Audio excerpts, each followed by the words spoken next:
Good morning, good morning, good morning. Needed a late start this morning, and thank you guys for being patient. Cal Coolit in the building. What is going on? Banks, the boxing fan, good morning. HMC3, good morning. Windy City Assassin, Semi's World, Barbara D, good morning, Barbara D. I hope you had a wonderful evening. Cal Coolit in the building. Man, what's going on in New Orleans, man? To my guy, Kentrell LeGroux. This is really wild, man, because that's almost exactly like my father-in-law's name. Like, it's so similar to my father-in-law's name, Kentrell LeGroux.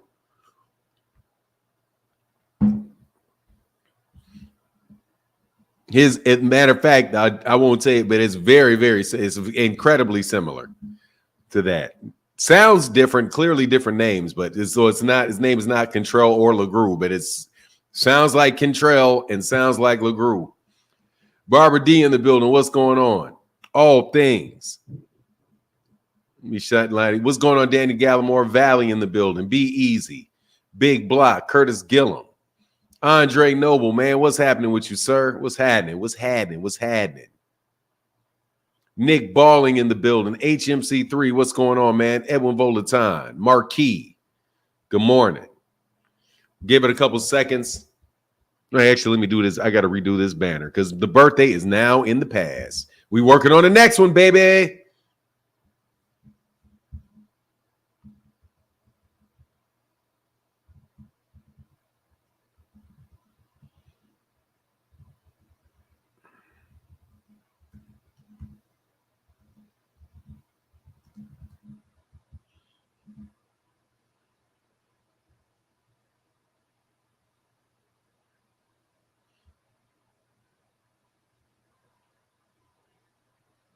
Let me do this.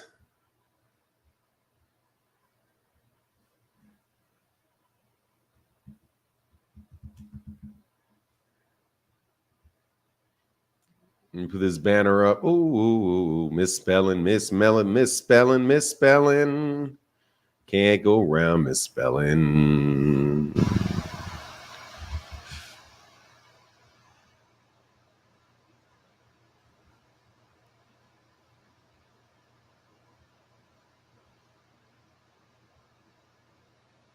And we'll start links. We'll let people get in here, let people call in, click the link early today. I do want to talk about something that I saw, man, and something that I knew that is true. Have you noticed how often people change their stories up in this whole YouTube? What's going on, Timothy Stoudemire? This whole YouTube, Twitter, all these conversations, man, where people say one thing 1 month and then a couple months later, they say that they said something totally different than what they actually said. And it continually switch up things. And also how you have these people that claim they're fans of one fighter, but they're really not fans of that fighter. Well, the first portion of this title, which says Errol Spence never the truth claims. There are people out there that are saying Errol Spence was never a good fighter. He was never a special fighter. He was always a flawed fighter, was never any good. Now, these are the same people that claim that they are supporters of Terrence Crawford, and they weren't hating on Terrence Crawford. They weren't hating on Errol Spence. They were supporting Terrence Crawford. If you're going to give Terrence Crawford any credit for beating Errol Spence Jr. and claim he's the best fighter in the world, how does claiming that Errol Spence was never a top-notch fighter, how does that help that claim? I would say that it doesn't. And then there's no reason for you to say that Terrence Crawford is a great fighter if you don't believe he beat a great fighter by the name of Errol Spence. As if, and then it's funny because Errol had 3 belts, but yet many of the same people will claim that that a fighter is good because of the number of belts he has. So Gervonta Davis has never unified before. That means he's not a special fighter. He hasn't proved it because he's never unified. But Errol Spence Jr. has unified, but he's still no good. So it's damned if you do it, damned if you don't. If you don't lose, but you don't unify, then you're no good. Or you haven't proven it. If you do unify, but then you lose, then you're never, so you lost and you're never a special fighter. It's an amazing line to me. And then, of course, yesterday, the second portion of this, and we're going to go through this, and I'm going to try my best to get some structure to this. The second part is PBC haters hate America. You guys don't like America. Because I was still really taken back by what do I mean by the word special? I'm not using the word special, Coach Chris. Somebody else is using that word, special. You'd have to ask them. But he's saying he's not that. So what's the opposite of special? Ordinary.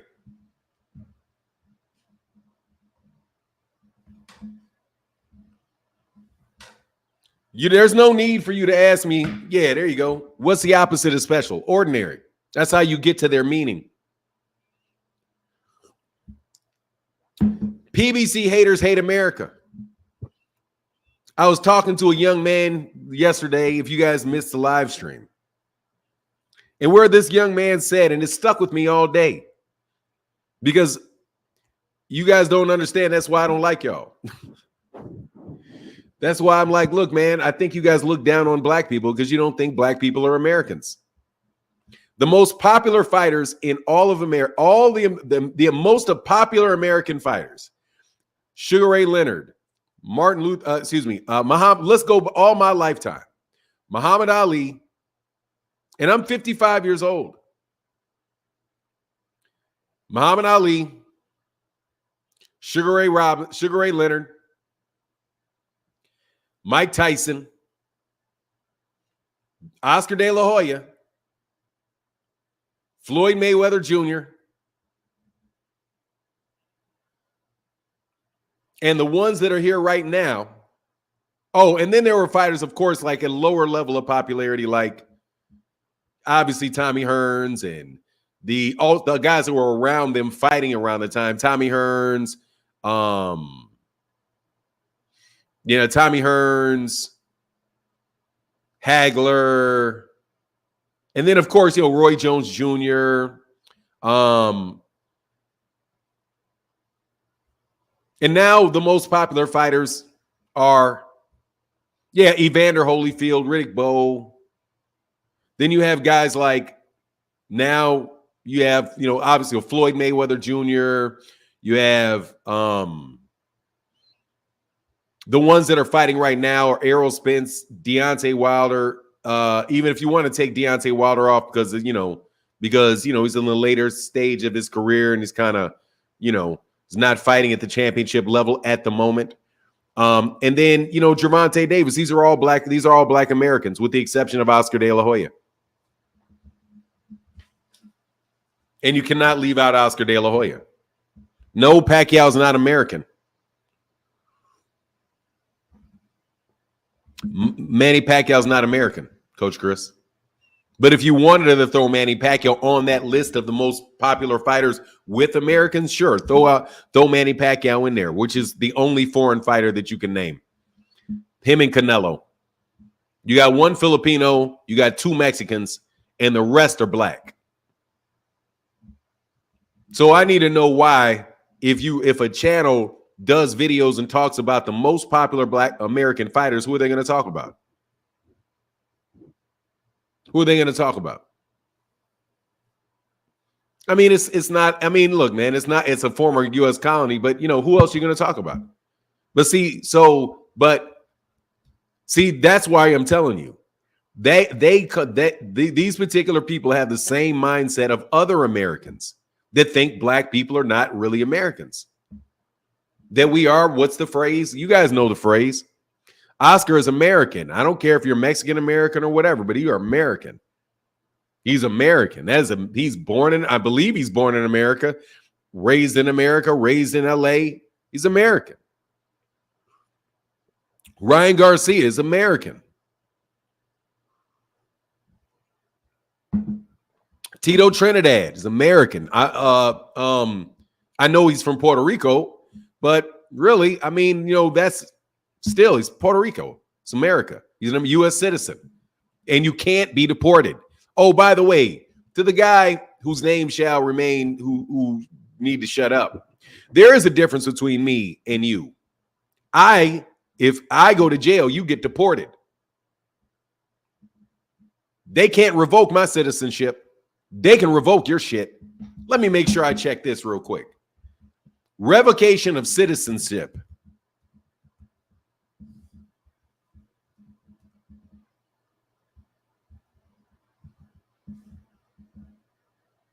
Revocation of citizen in the U.S. Denaturalization can only apply if a citizen improperly received citizen when they were not eligible for it or they committed fraud. The government can pursue a civil or criminal proceeding in federal court to denaturalize a citizen. So your ass can get deported. I can't get deported. I cannot get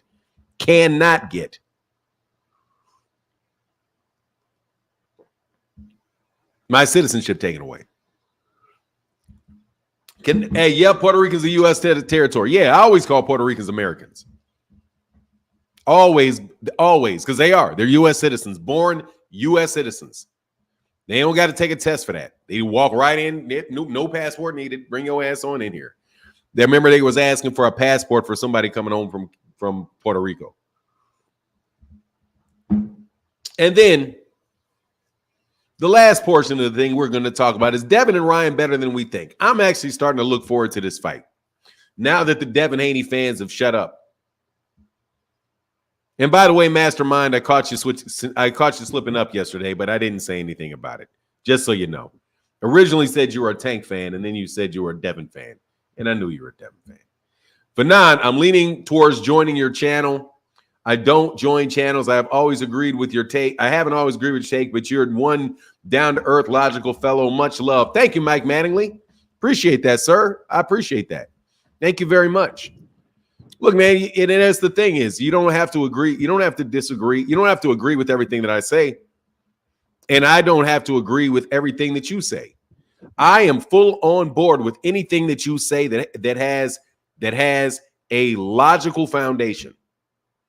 That's the rules of this channel. We apply logic to the problem. If we have the facts, we have sound logic, then, hey, man, we can see which way it comes out. But the problem happens with most people is they make shit up. Let's take, for example, this idea that Terrence, that people did, that I was right. Now I'm hating a little bit, but dog, fuck it. I'm doing it. Okay? Because I saw that. Nah, that's not what y'all said. It's not what y'all said. That's not what you said. Y'all said that Jerron Boots Ennis ducked Terrence Crawford.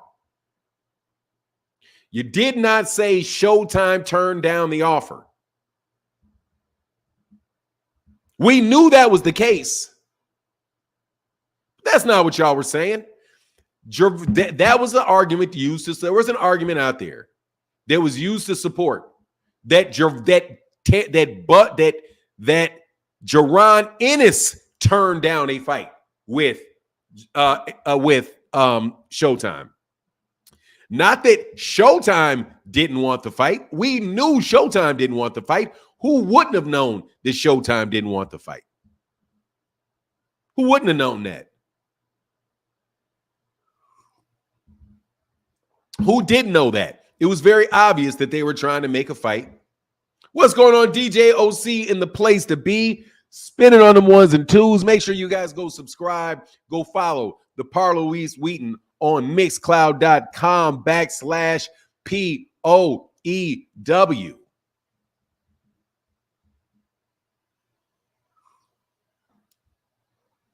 Man, y'all show made a pivot.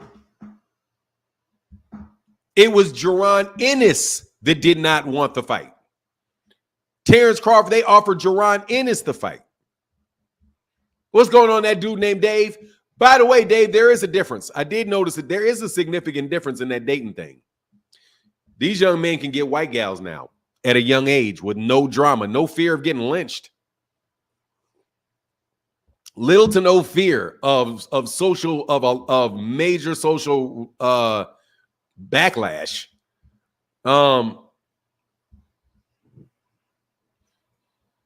Windy City Assassin said, "Wow, logic over lies over here." Yeah, pretty much. Like, I'm okay with any argument you make as long as it's got a logical foundation.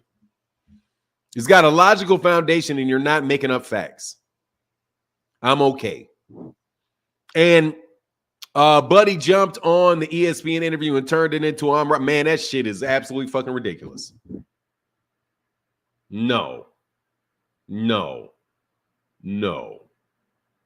Not well, first of all, I don't listen to dudes. However, I'm gonna tell you right now what I heard. Oh no. It was that Jaron Ennis was offered the fight, and Jaron Ennis didn't want that fight. What anybody with common sense said,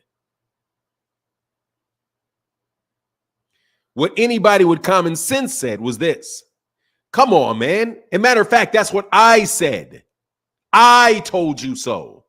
Showtime was not going to be interested in having a fight between Jaron Ennis and Terrence Crawford because they were trying to make the fight between Terrence Crawford and Errol Spence.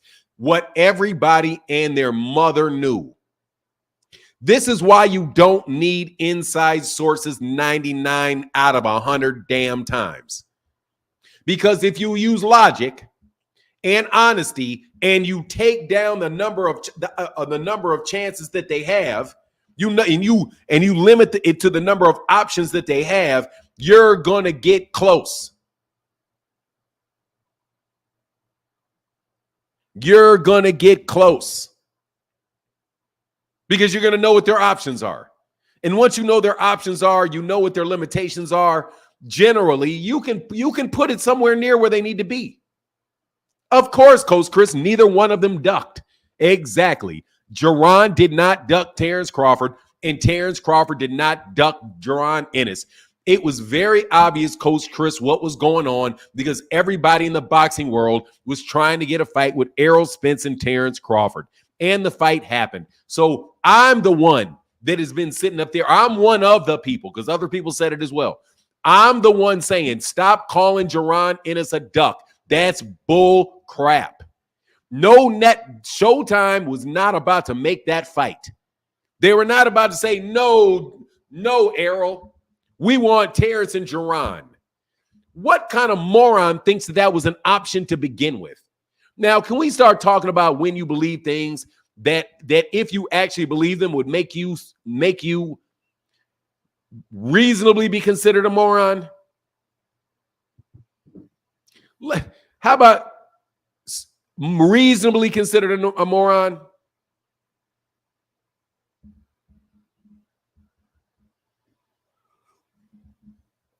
Let's take another fight. For example, David Benavidez is in negotiations to fight Canelo Alvarez. And David Morrell asked to fight David Benavidez.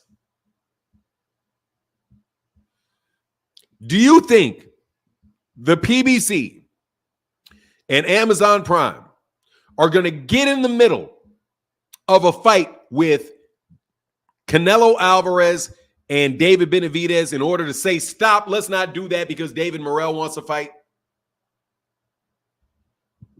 Did you for an instant think that Showtime Boxing was going to get in the middle of a fight that they had been negotiating for about a year and say, oh, no, let's stop.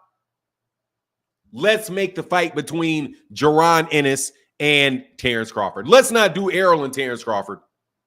Let's put Terrence Crawford in our network for big dollars to fight a contender.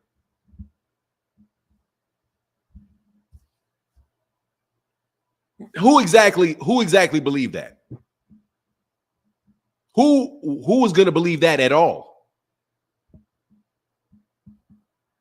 Again, you need to ignore inside sources sometimes and use the source inside your brain. and say, you know what, they're selling me horse shit. That's not going to happen. I don't even really need, I'm sorry, I don't need to go talk to these people. I don't need to go do interviews. I don't need to go sit and run up in a gym to know that Floyd Mayweather Jr. is not going to be fighting Keyshawn Davis on NBC next week.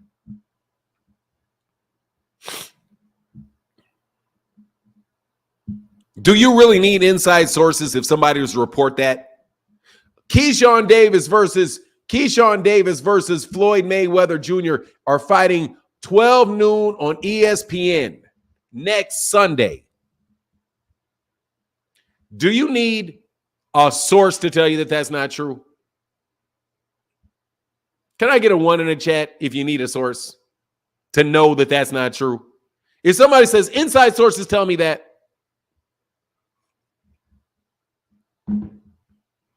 inside sources tell me that, I'm behind the scenes.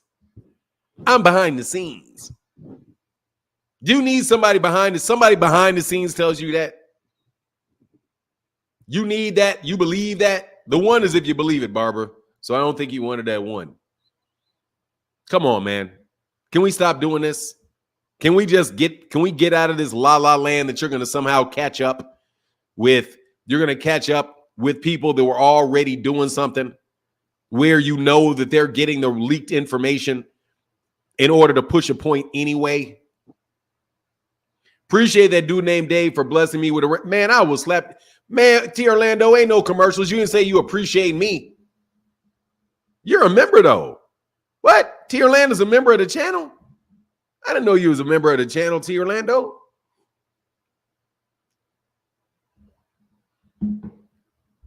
Link in the chat. Look, can we stop? I want to put to death all inside sources. And I want us all to compete based off our logic and verifiable facts. We were in these YouTube streets. No more of this conversation about a man that's got 10 heavyweight title defenses, 40 knockouts, an Olympic bronze medalist not knowing how to fight. Okay? That defies logic. That no more conversations about an NFL quarterback that played in the NFL for 20 years, threw 100 touchdowns in 20 years, as coming off the bench. But no more conversations about that guy not knowing how to play football. All right? No more conversations about that. No, can we get rid of this?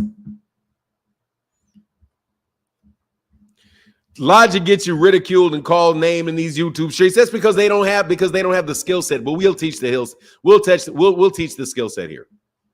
Not boxing hackers logic, which is let me read a fallacy and misunderstand it and misapply it. You actually have to understand it, not just read it, dum-dum. Senor Piñata. Their inside sources, Ring Magazine. No, Ring Magazine actually reports a lot of Ring. Let me tell you something, dude named Dave. Ring Magazine's opinions, because it's just their opinion. It's just their opinion. I mean, their opinions are as good as the person that's given the opinion. But if Ring Magazine is giving you something that they're reporting as a fact, an established fact, hey, man, it's usually good. Now, they may play around a little bit and try to conflate words like lineal and ring and sell your horse, that type of shit. But who the champions are, that's their opinion. Ring champion. That's their opinion. That's who they think that's who they think are the best. But it's still just a bunch of dudes sitting around and fuck what y'all think. For real. You know what I mean? But how often those facts drop? Every time a fight is coming out.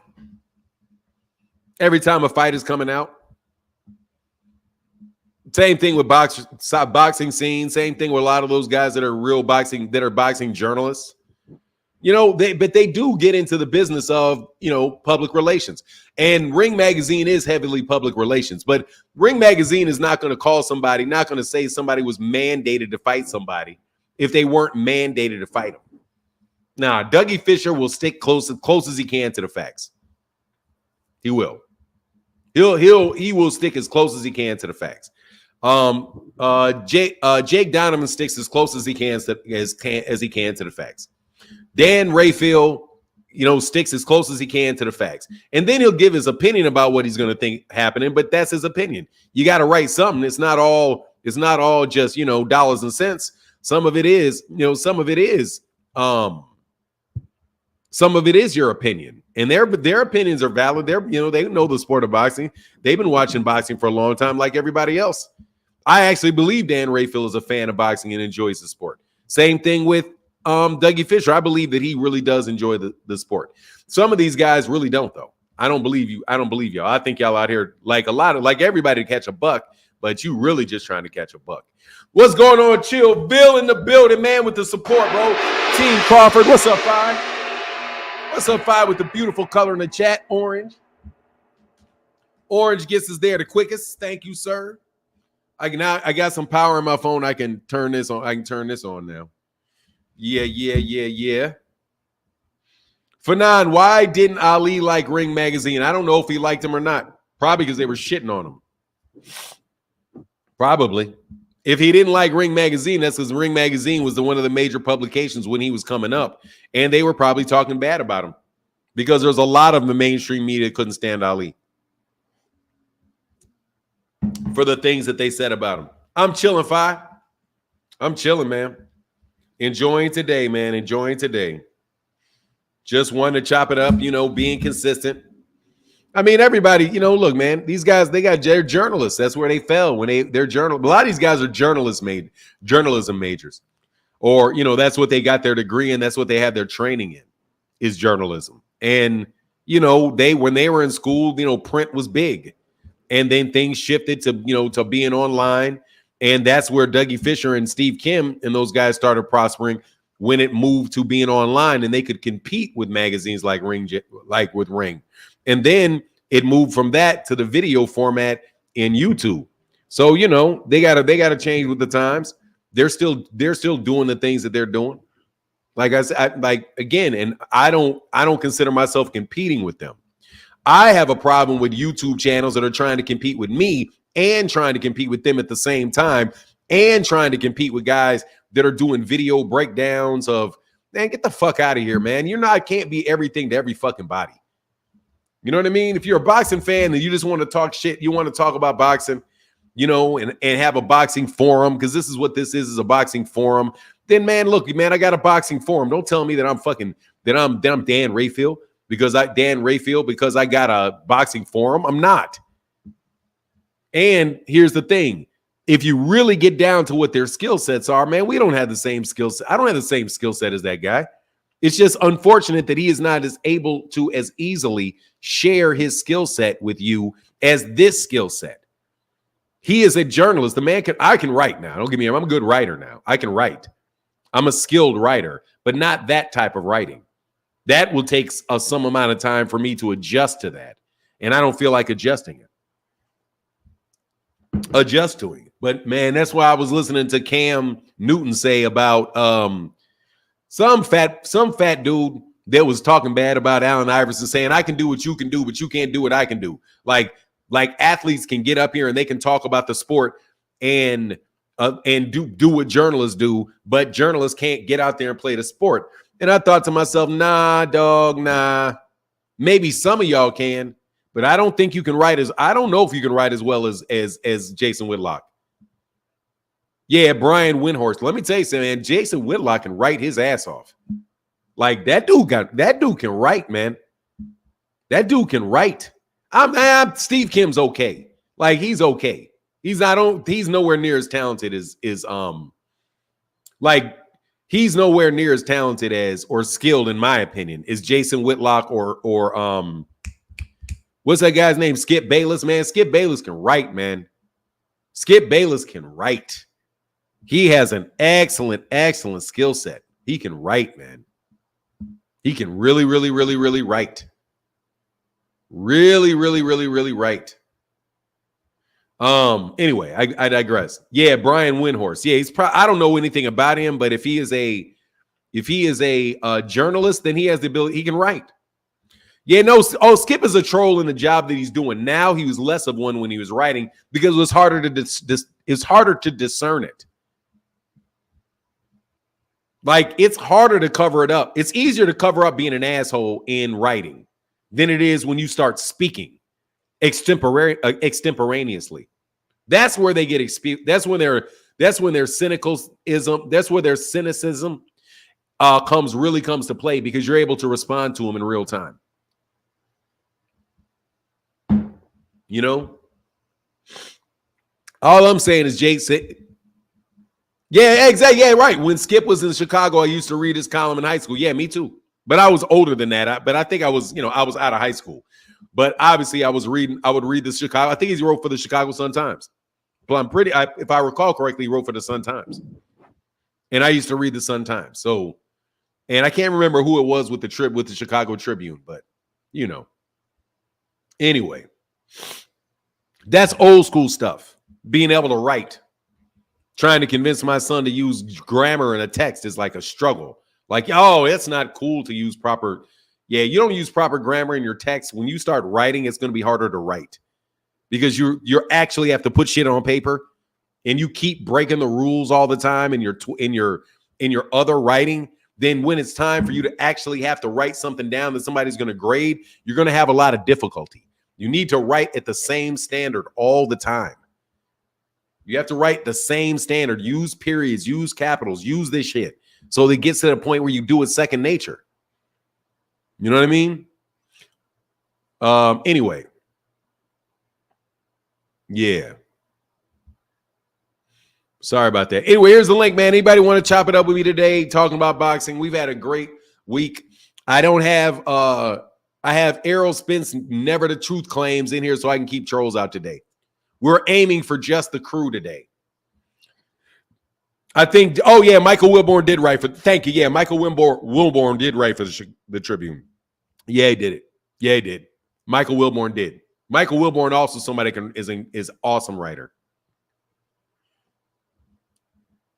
It's meant to be shorthand, but don't do it. If you're unless you're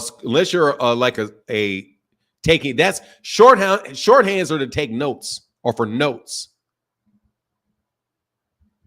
Shorthand, you use shorthand for yourself.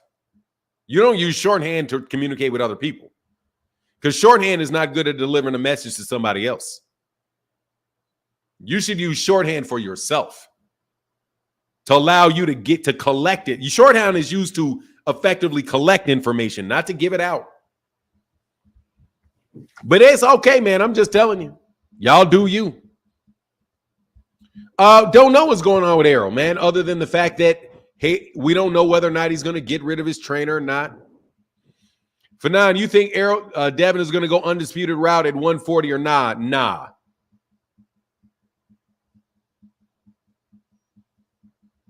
Nah. I don't think so.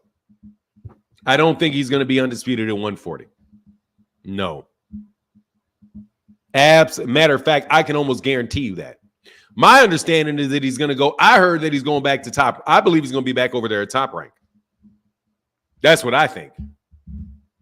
I think he's going to be back over there at Top Rank. And no, they don't. And they don't have all the belts over there. I'm telling you, undisputed can only take place if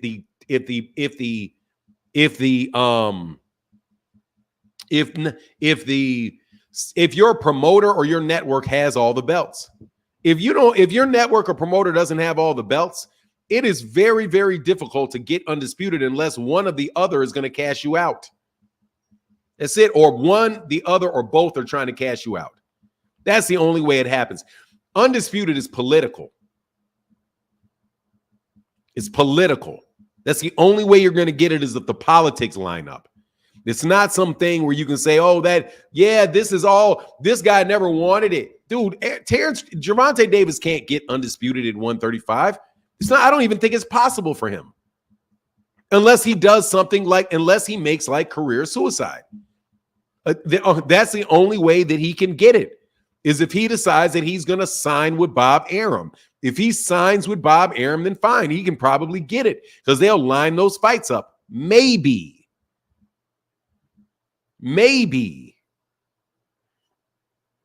Can you please tell me how many fights, how many championship, how many undisputed fights Devin Haney had where he was not fighting for top rank at 135? All of his fights, all of his undisputed fights, all three of them were at top rank. None at DAZN, and he's not going to get in. He's not going to get any on DAZN at DAZN. He's not going to get it. They weren't even willing to pay for it at DAZN. He could have got it if DAZN was willing to pay for it, but DAZN wasn't willing to pay for it. Because DAZN was probably like, shit, we're going to have to fight all these top-ranked fighters because they're in the rankings. So why do we want all these belts? So we can have Bob Arum send one guy over here and collect him and take him with him? No, that's not what they're doing. But DAZN is trying to do the heavyweights. DAZN got that going on with the heavyweights. They don't got that going on at 140, and they're not going to get it at 140. That's just, I mean, look, man, y'all some frauds by and large. Juan Thyme in the building said Devin's still out, trains out of the top-ranked gym. Yeah, it's in Vegas. Oh, you know he is. He ain't going to the gym, and he ain't training out of Mayweather gym. You know that. You know he ain't training out the Mayweather gym. Not after all of that.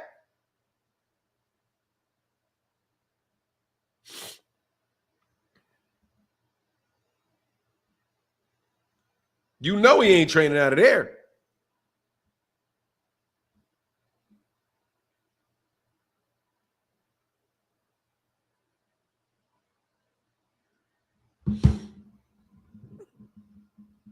Nah, man, they're not doing. Man, look, dude, he's not fighting out of top. He's not fighting out of their gym because they got a beef. And he's probably going to re-sign with Top Rank because that money ain't. I'm telling you, man, that money. I don't believe that money over there at DAZN. I already caught y'all lying. Y'all already was. They already did the same thing before. They had a model where they had a billionaire that paid a ton of money. And they're like, oh, everybody's going to be fighting on DAZN because this billionaire Blavatnik or whatever his name is going to continue to pay all his money. And guess what? Now you got the Saudi dude trying to put on fights in Wembley Stadium. You don't think he cares about money? Now that they're like, oh, we can front fights in Wembley Stadium? Why isn't that fight being over there in Saudi Arabia? Telling you something ain't kosher about that shit.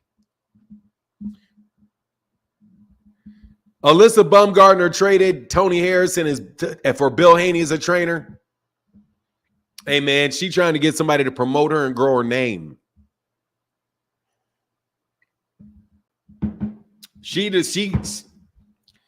She wants somebody to promote her and sell her. But isn't she over there top rank? She's the top rank because Bob Arum is her. Bob Arum is her trainer. Is her promoter. Bob Arum is her promoter. At the face-off, Ryan said they're going to sell 1.5 million, and Devin said, nah, we're going to do 2 million. Man, whatever, man. Yeah, whatever, bro. You lucky that you lucky if you get 2 million people to watch it. Be lucky if you get 2 million illegal streams. I mean, you know, not on DAZN, they're not going to do that. But whatever, man. Who cares? Really? I'm looking forward to the fight. I want to see the fight.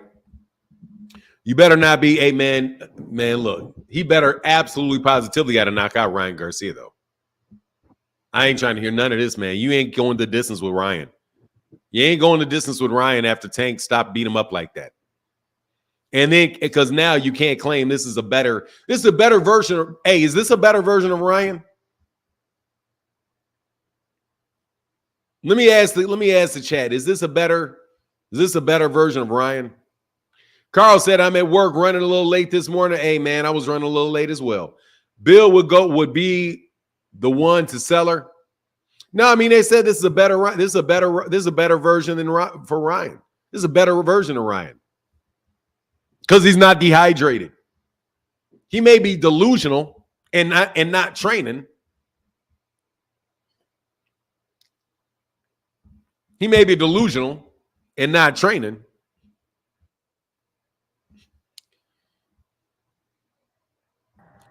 What do you need? Hey, good morning, man. Mm-hmm.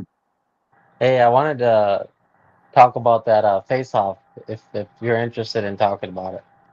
What face off?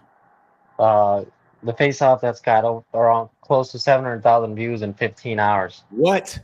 Devin What? Haney versus Ryan Garcia. They Have you got seen how it? many views? 700,000 views in 15 hours. So 600,000 what? something.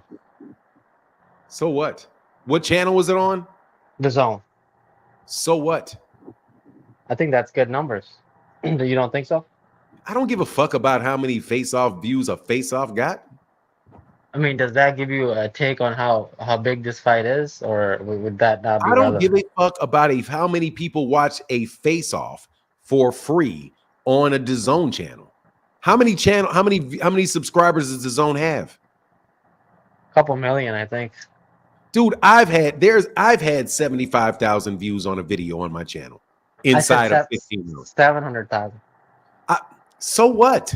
First of all, I don't know whether they bought them or not. Number two, I don't care. So what? I What does just that thought mean? it was. I think this fight is slowly going into the stage where it can start selling now. Do you believe that? I think Ryan is finally on track to try to sell this fight, and I'm just super excited for Devin.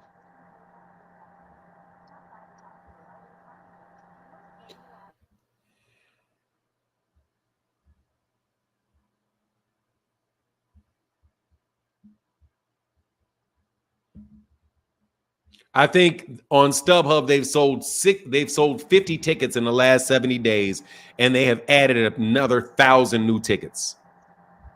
That's what I think, because this is an actual stat from people that are actually buying the fight. Okay. That's fair. And when I Yeah. look at this, I see that they're on StubHub, that there are tickets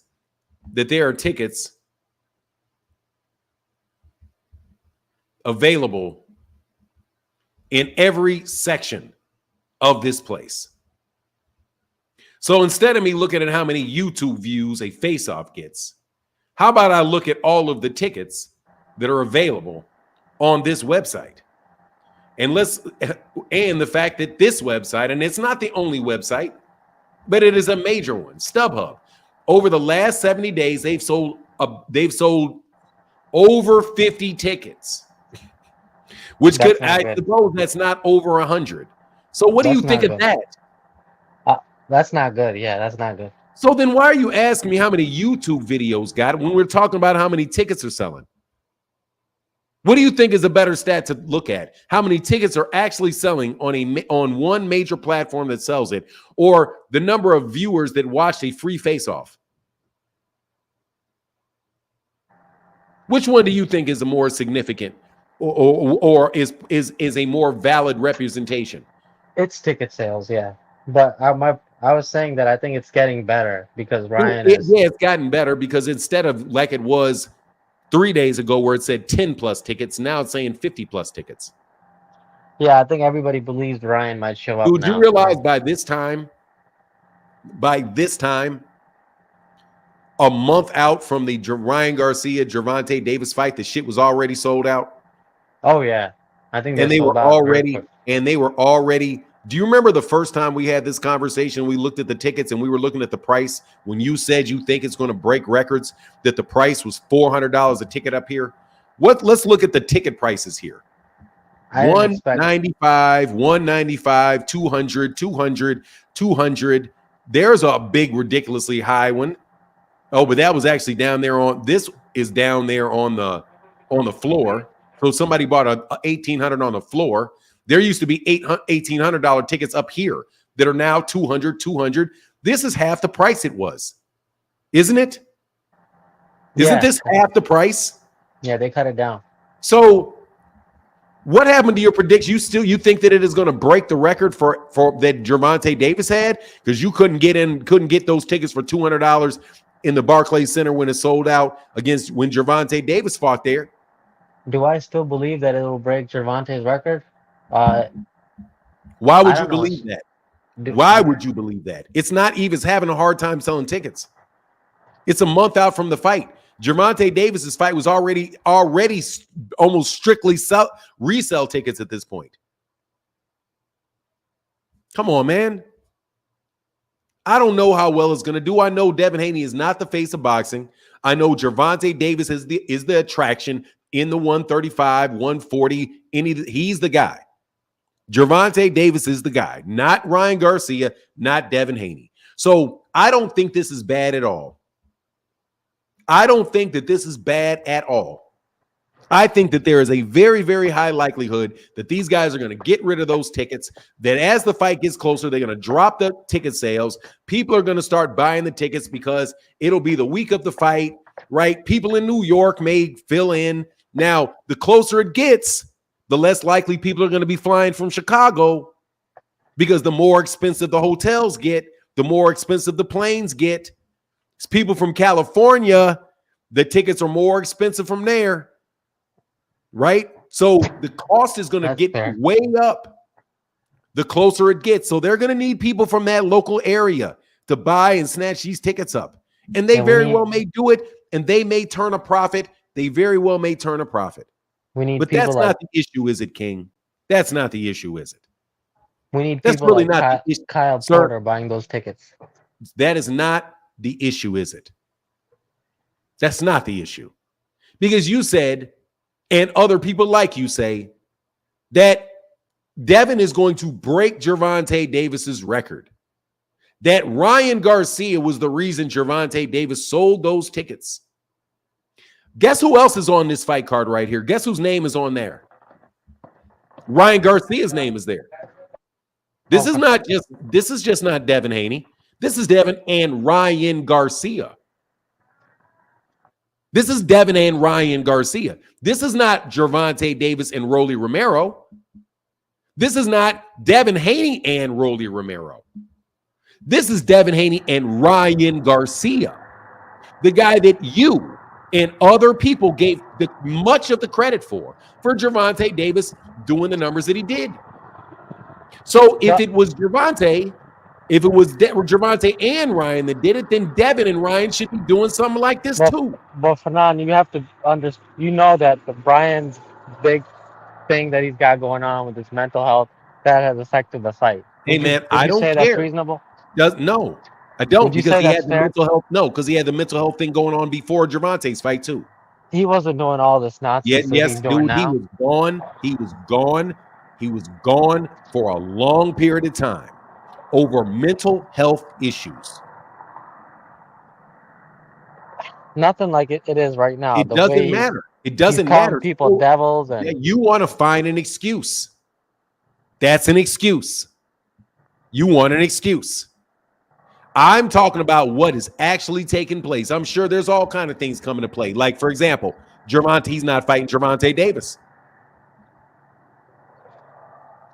Like, how about he's not fighting Gervonta Davis? Maybe that's the reason the tickets aren't selling for him. There's no doubt. What you also recall was when Gervonta Davis was fighting in Houston, Texas, and he did remember when you got on here and you talked about the gate that Ryan Garcia did versus the gate that Devin did, and you pointed out that Devin Haney outsold Ryan Garcia when Ryan Garcia only did $1.1 million gate in Houston, Texas, and Ryan and Devin did a $1.7 million gate. Wasn't it you that were talking to me and talking about Ryan Garcia wasn't selling tickets, but Devin was? Man, you're sharp. Right. It's not that I'm sharp, it's that you're not sharp. You got a good memory, bro. Dude, I don't care about I'm telling you, I know what you say. I don't need your compliments. I need for you to stop being so hypocritical and full of shit. Because you said, you were talking about how Ryan Garcia was not a draw like Devin was. And he wasn't getting crazy. He wasn't acting crazy. He wasn't doing all that stuff before the Duarte fight. I would when say he did it. You said Devin outsold him. he wasn't on paper. No, dude, you switch your arguments every time out. You have no consistency to your arguments. None. You will switch up tomorrow. Completely switch up tomorrow. Now, I'm just saying, the reason it is not selling is because Ryan Garcia is acting crazy. But it wasn't the reason that Ryan Garcia wasn't selling against Duarte wasn't that he was crazy. It's because Devin was a bigger draw than him. And you were saying, and you then said that Devin with Gervonta, with Ryan, will break Gervonta's records. I still believe that. I do. No, you don't believe that.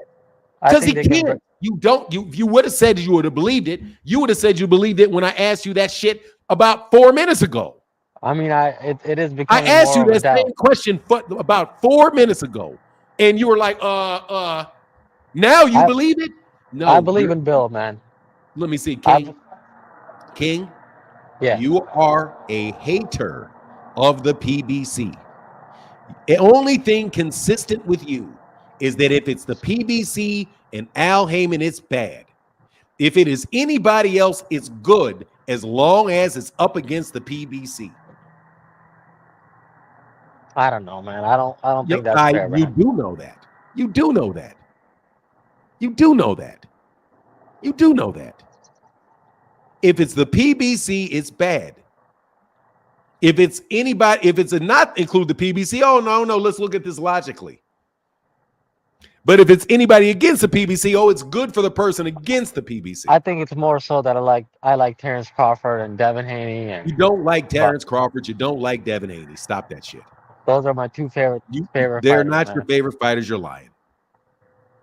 Why would I lie about my favorite fighters? I don't know. Why would you lie about? Oh, why would you lie about a lot of things? But I mean, I just think we gotta give Devin.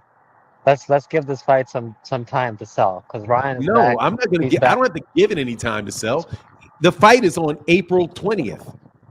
Why do I have to, sir? I don't have to give them anything. The fight is on April 20th. How about you stop making predictions about what's going to happen in the future and then have shit fall apart on you? How about that? How about you just say, hey, man, this is a good fight. Devin Haney, Ryan Garcia. Hey, I think that it'll be a good fight. Instead of saying things like, this is going to outsell Gervonta. I mean, that was a bold prediction I made earlier. It was a hate. You know what it is? It's what you do. It's another version of the same thing that you do. Matter of fact, let's use some politics for a second. Before you do that, a lot of these guys on these YouTube streets, they were just saying this. No, not before I do this. Not before I do this. I'm going to do it now. There's something that happened in Moscow where there was an attack in Moscow. And before the attack happened, there was a bunch of U.S. channels, a bunch of U.S. commentators making a prediction. Oh, somebody's going to attack Moscow. There's going to be a T attack in Moscow. There's going to be a T attack in Moscow. It's going to be ISIS. Other words, it's going to be Arabs.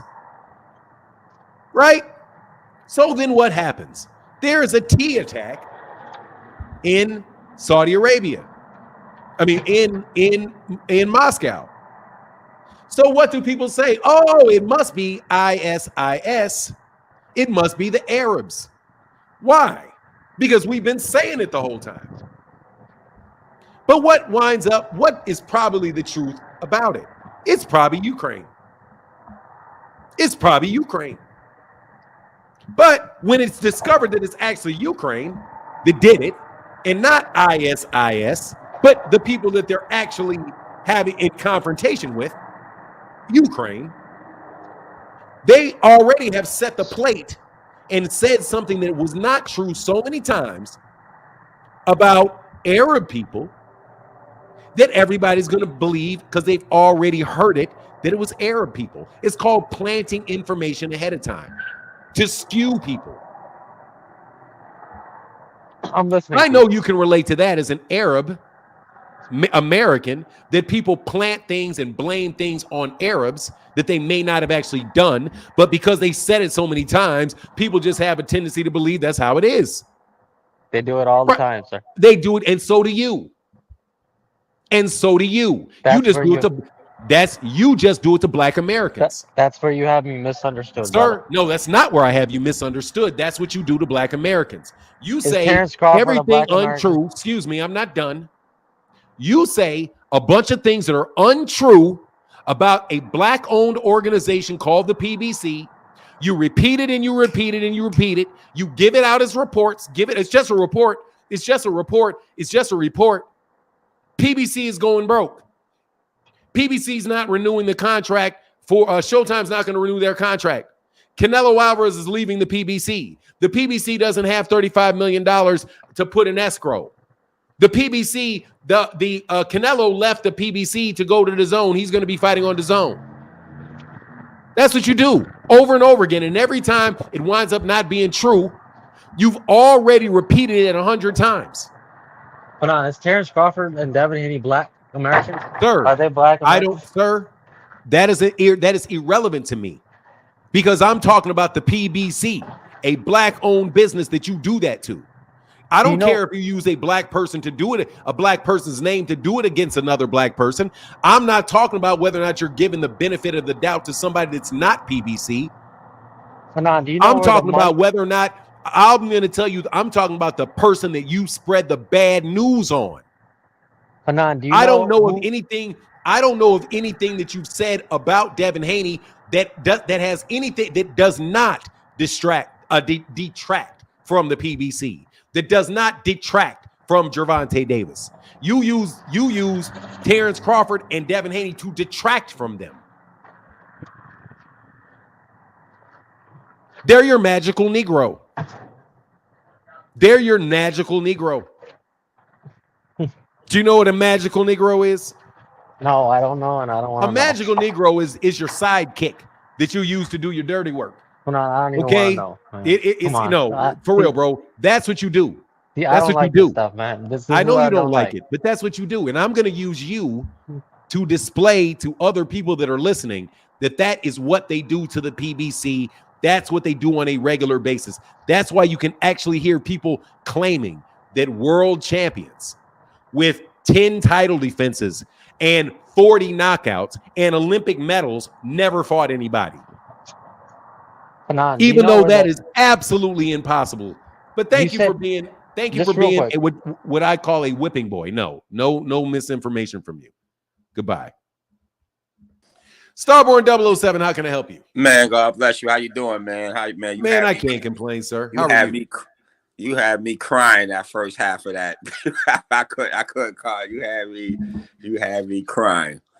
But the reason why I'm on here, I got to see what I needed to see. I see Ryan, he got that killer look in his eyes. We need to be worried about him because he's coming in his own as a man. He's not afraid to talk. He's exposing a lot of things. We need to look up to Ryan Garcia to see that he's not scared. He's willing to go out on a limb. He's willing to go out on his shield. And I seen a killer the other day that we should be worried about. So that made me feel good. That's his heart is in it. He's not dehydrated. He's feeling confident as a man. Like he's not afraid to say what he wants to say. He's not afraid of the consequences. He's not. He has 15 pounds to lose in the next 3 weeks. He's 100, almost 155 pounds right now. So he's got 15 pounds to shed. That ain't fat. That's water. He's got 15 pounds of water. He'll shed that. I know, because he's going to dehydrate himself. Mm-hmm. He's in the process of dehydrating himself right now. I'm just going by what he said. He said he wouldn't be dehydrated. He'll feel the best he'll feel since, that Tank situation. He felt he was a little dehydrated. He said he was playing tricks on people, that he wasn't dehydrated. He was eating tacos at the public workout, saying, I tricked you. I've been eating. Hey, that kid look ready. You know, that kid look that kid, you know, that kid look ready. He has millions of dollars, he has millions of followers, and he's willing to put it on the line. So I feel a victory against Ryan. It's not like Tank, because Tank got power. We have to be realistic. I'm a Haney fan. When you have somebody who's a boxer and you have somebody who's a knockout artist, you could basically say he's close to a knockout artist. The knockout artist is going to, more people want to see knockouts. We just got to be realistic on that. And I'm a Devin Haney fan, but we just have to be realistic. A knockout artist is going to get more than a regular boxer. So I understand that. But this, I'm just saying for non, this will be another nice win for us. I ain't saying a great win, but this will be another nice because that kid is ready. I looked in his eyes. He has some killer in him. And we ready to take him out and just keep moving forward. Maybe we get T.O. next. Maybe we'll catch Boots next or Barrios, whatever situation for us. I'm just letting you know that kid is ready. His mental is all right. It's not crazy. He's a man, you know. He's Ryan Garcia is a man. He goes, but he's ready. That's all I want to say. He's ready to fight. You agree, disagree, or you just, you know? I mean, look, man. I don't know what you want me to say. Do I think that he's mentally right? No, I don't. Because he's been acting crazy for well over a month. Just, what can I say? And no, I don't think just because you straighten your face up and punch a bag a couple times and look mean in the camera that goes away. No, I don't. I don't forget what he just did. I'm not going to forget because, he looked crazy as shit 15 minutes ago, but he straightened his face up. No, I mean, you know, I don't think he's right. No, I don't. I don't think he's taking this fight serious. I think it's a money fight. I think it's a money fight for him. No, I don't. I don't know. I don't. All right, so I'm gonna leave it like that. You think one thing, I think another. You know, I can't tell you what to think. So at least you're not out here doing what that last dude did, which is making the dudes look bad. But you know, that mean if that's what you see, hey man, we'll see. We'll see what Ryan looks like in the ring. He looks like shit in the ring. He looks like shit in the ring. Ryan go to bring it. Him and Devin is familiar. They 3-3. They both familiar. He's coming with the hook. He's training with James, Derek James. You know, so he trained with Derek James again. Oh no, he didn't. No. He's training with Devin James. I even seen the shoulder roll wasn't too good, but I seen his jab moving. I seen a couple of things last fight. You know, I seen his footwork moving. I mean, the shoulder roll wasn't good, but I think Ryan gonna come out hard, coming to win. Him and fight. Yeah, man, build him up, bro. Build him up. Go ahead, bro. Put some stilts on him. Go ahead and put some stilts on him. Go ahead and do it, because I see you with them. I see you with them stilts. Go ahead and tell him stand a little taller, make it look a little better, bro. Because you definitely in what do you call this? Damage control mode. That's I hear is damage control talk. Oh, I believe him. I don't. I'm proud of the young man. I think the young man got a lot of heart. I think the young man is trying to stand on business. You know, I like that buzzword. You know, follow it up with some good buzzwords. Are you doing a good job of trying to build this shit up? I get you. That's all I want to say, man. That's why I want to get on, see you, say what's up before I go to work, and just let you know that I think the young kid is ready. You know, I think other people, not to go too crazy, gotta look up to him, gotta look up to some of the things. He's not afraid to go out there. He's not afraid to call the establishment out. You know, he's not afraid to put his chest on the line for what he believes. Fear is not the issue. Fear is not the issue. Huh? His fear is not the issue. Devin don't punch. So what's he got to be afraid of? So all he's going to do is get outboxed. So it's not like he needs to fear Devin, because Devin's just going to outbox him. You know what I mean? It's like you don't fear getting dunked on. You don't fear. It ain't going 12.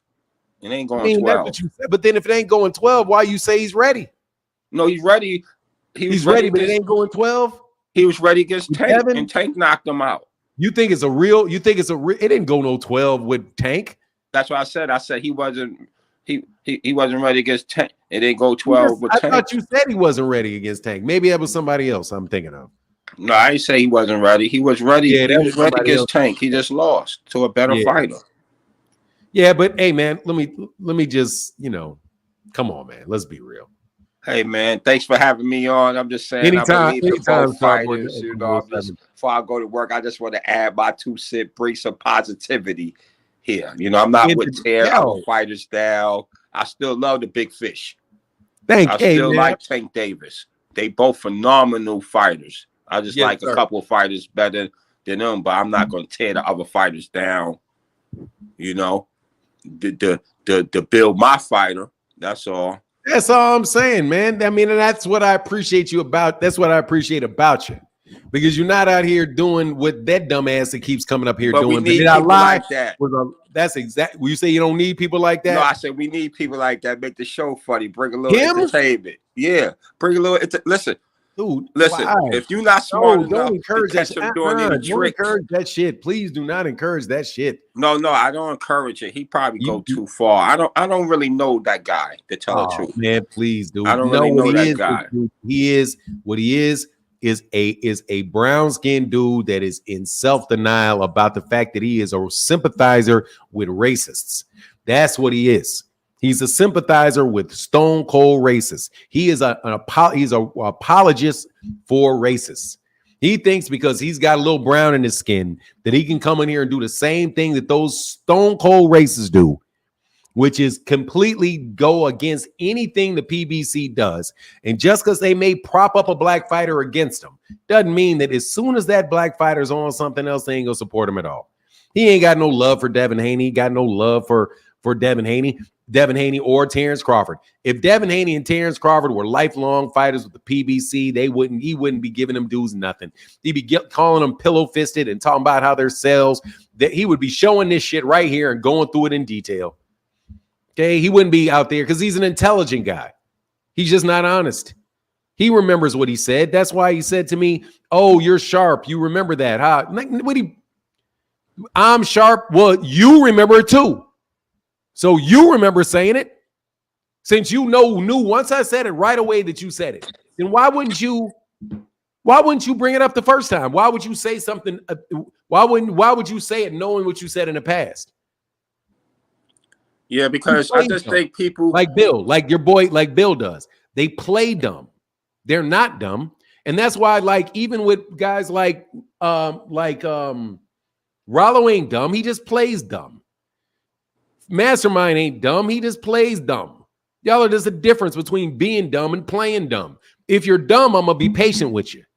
And by dumb, I mean, like let me not say dumb. If you're somebody that doesn't know what you're talking about and really believes what you're saying, and if you're not being insulting, I will work with you. I'll be cool with it.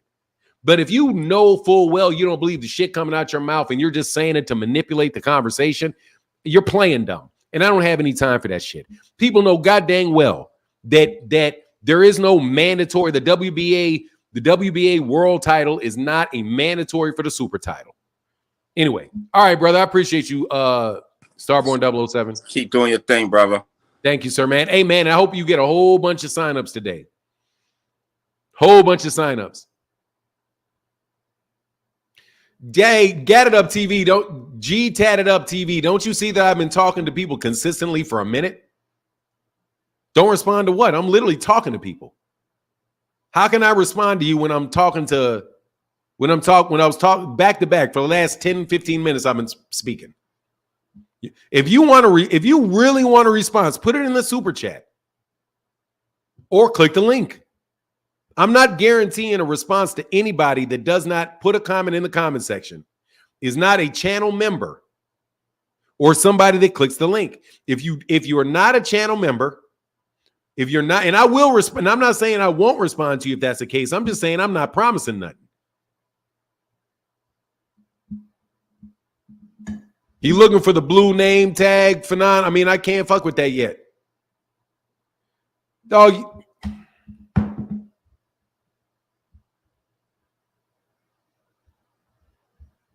Stop it.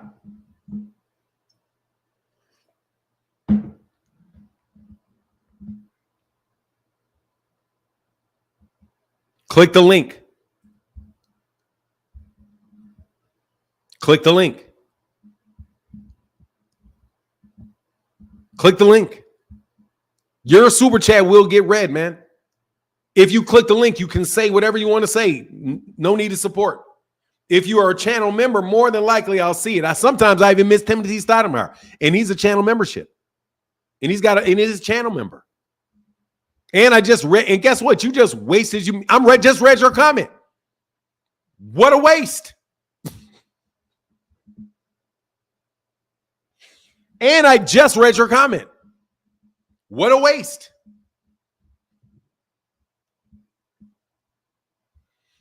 Devin ain't losing this fight, man. I don't think Devin's losing this fight.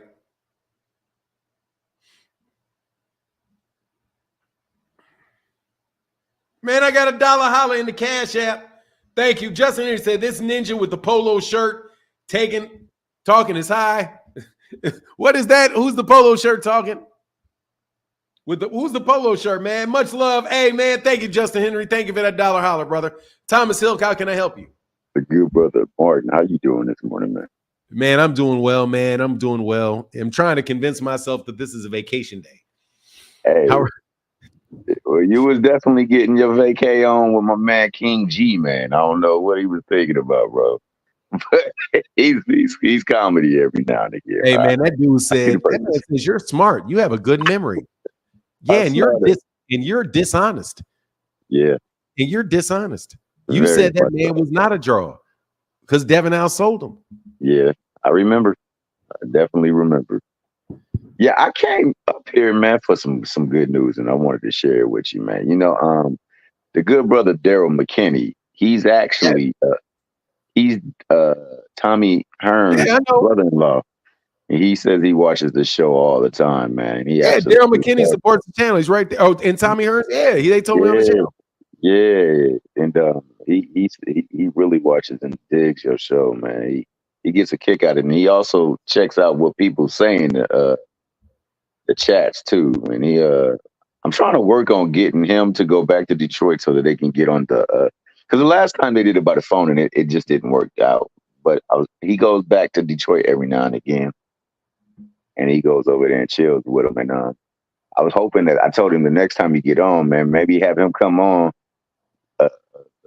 Link and chop it up for a little bit because he enjoys some of the takes that the people we having in the chat.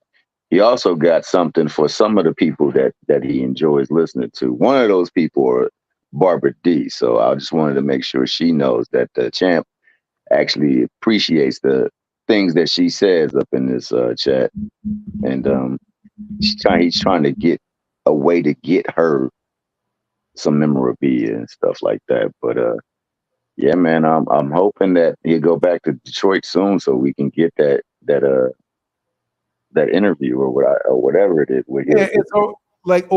I'm just to tell you the truth, man. Daryl said that Tommy sometimes has a hard time expressing himself. Yeah, no, I remember him saying that. That's the case. That's okay. So I'm okay. You know what I mean? I'm glad that he enjoys it. I'm glad that he listens to it. If there's anything he wants us to talk about or anything like that, all he got to do is type it in the text. It's good enough. Yeah, I'm not gonna. If the man is having difficulties in communicating in communicating, I'm not gonna make him struggle through that, man. You know what I mean? No doubt. No, yeah, you're right about that. No doubt. Yeah, definitely. Well, I appreciate that, brother. I got Phoenix right behind you, Thomas. Yeah, for sure. All right, man. Well, have a good day. All right, man. You as well, sir. All right, get back. Yeah, man. So you know what I mean? Like my dad had a stroke, and it's harder for him to communicate. So I wouldn't. And he likes to talk. I mean, and it's not, it's getting better. He goes to speech therapy and all of that. But, still, it's a little bit of time to, it's not easy. And I wouldn't say just type it. That's enough for me. I know it's you. I know he's listening. That's enough for me. You know what I mean? That's enough for me.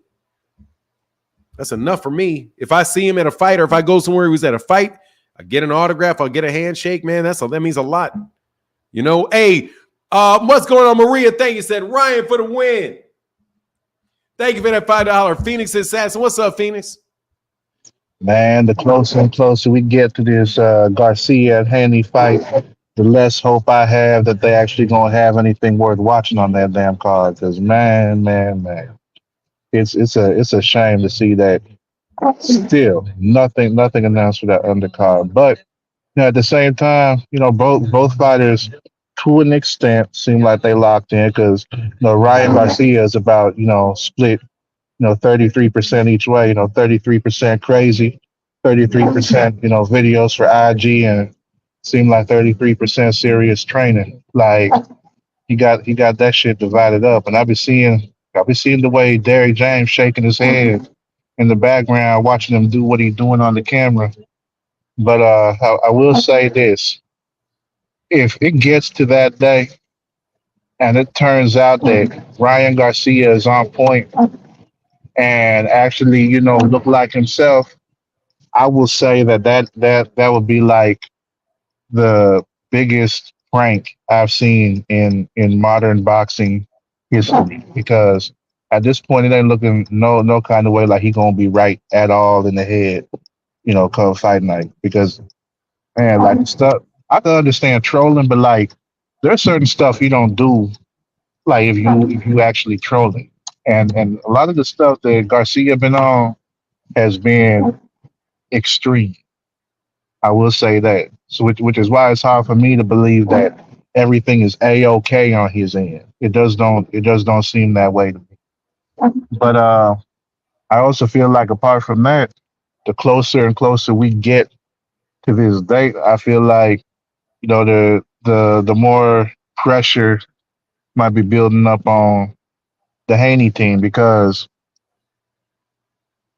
if Ryan were seeming normal, I would say that this could be a good fight for Devin. But like with all the variables and everything you going on from the face of boxing talk to the recent sparring footage being released and then like the claims of knockouts, like Devin has to be like on his A game. Like he gotta like whatever he did with Progrades, he gotta take that and dial that up to like a 10 and at least put Ryan down once.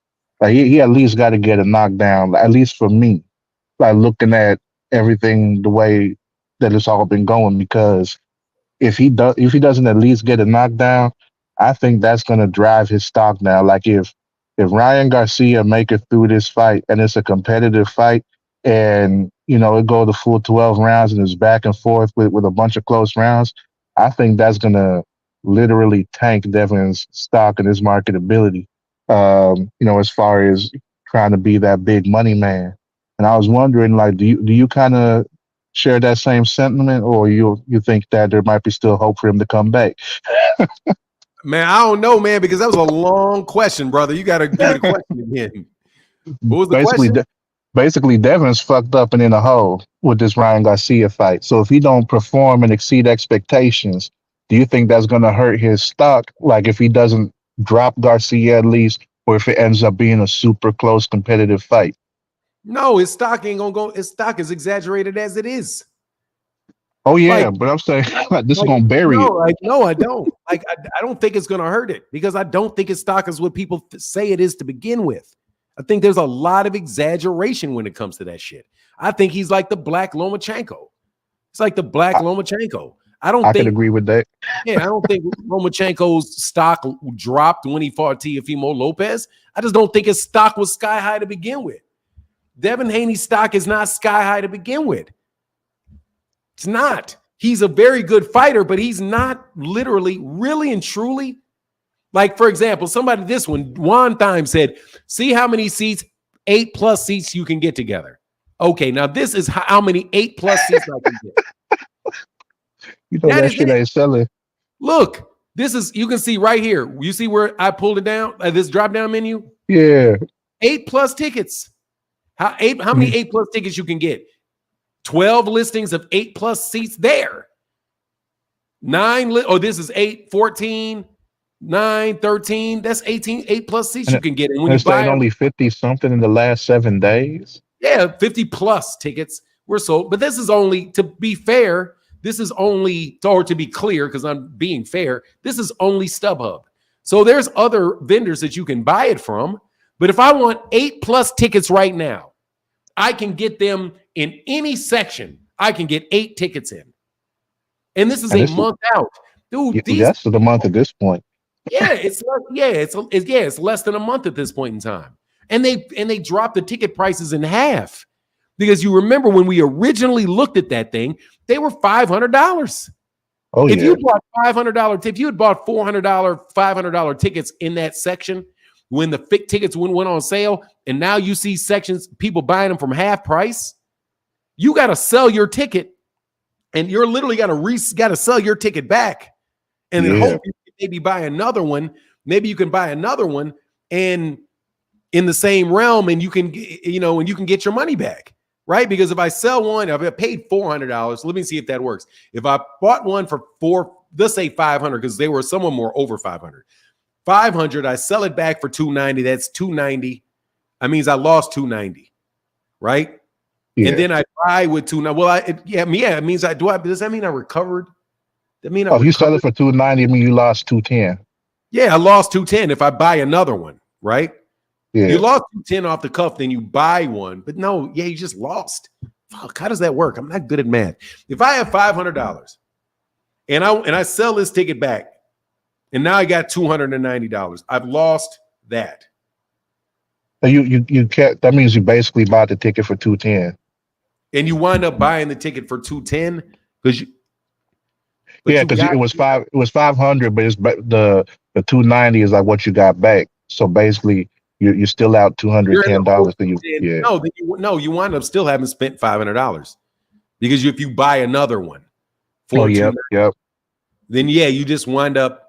You might as well keep, for the trouble you're going through, you might as well just keep the ticket that you got for $500 or try to recoup the $290 that you got and don't go.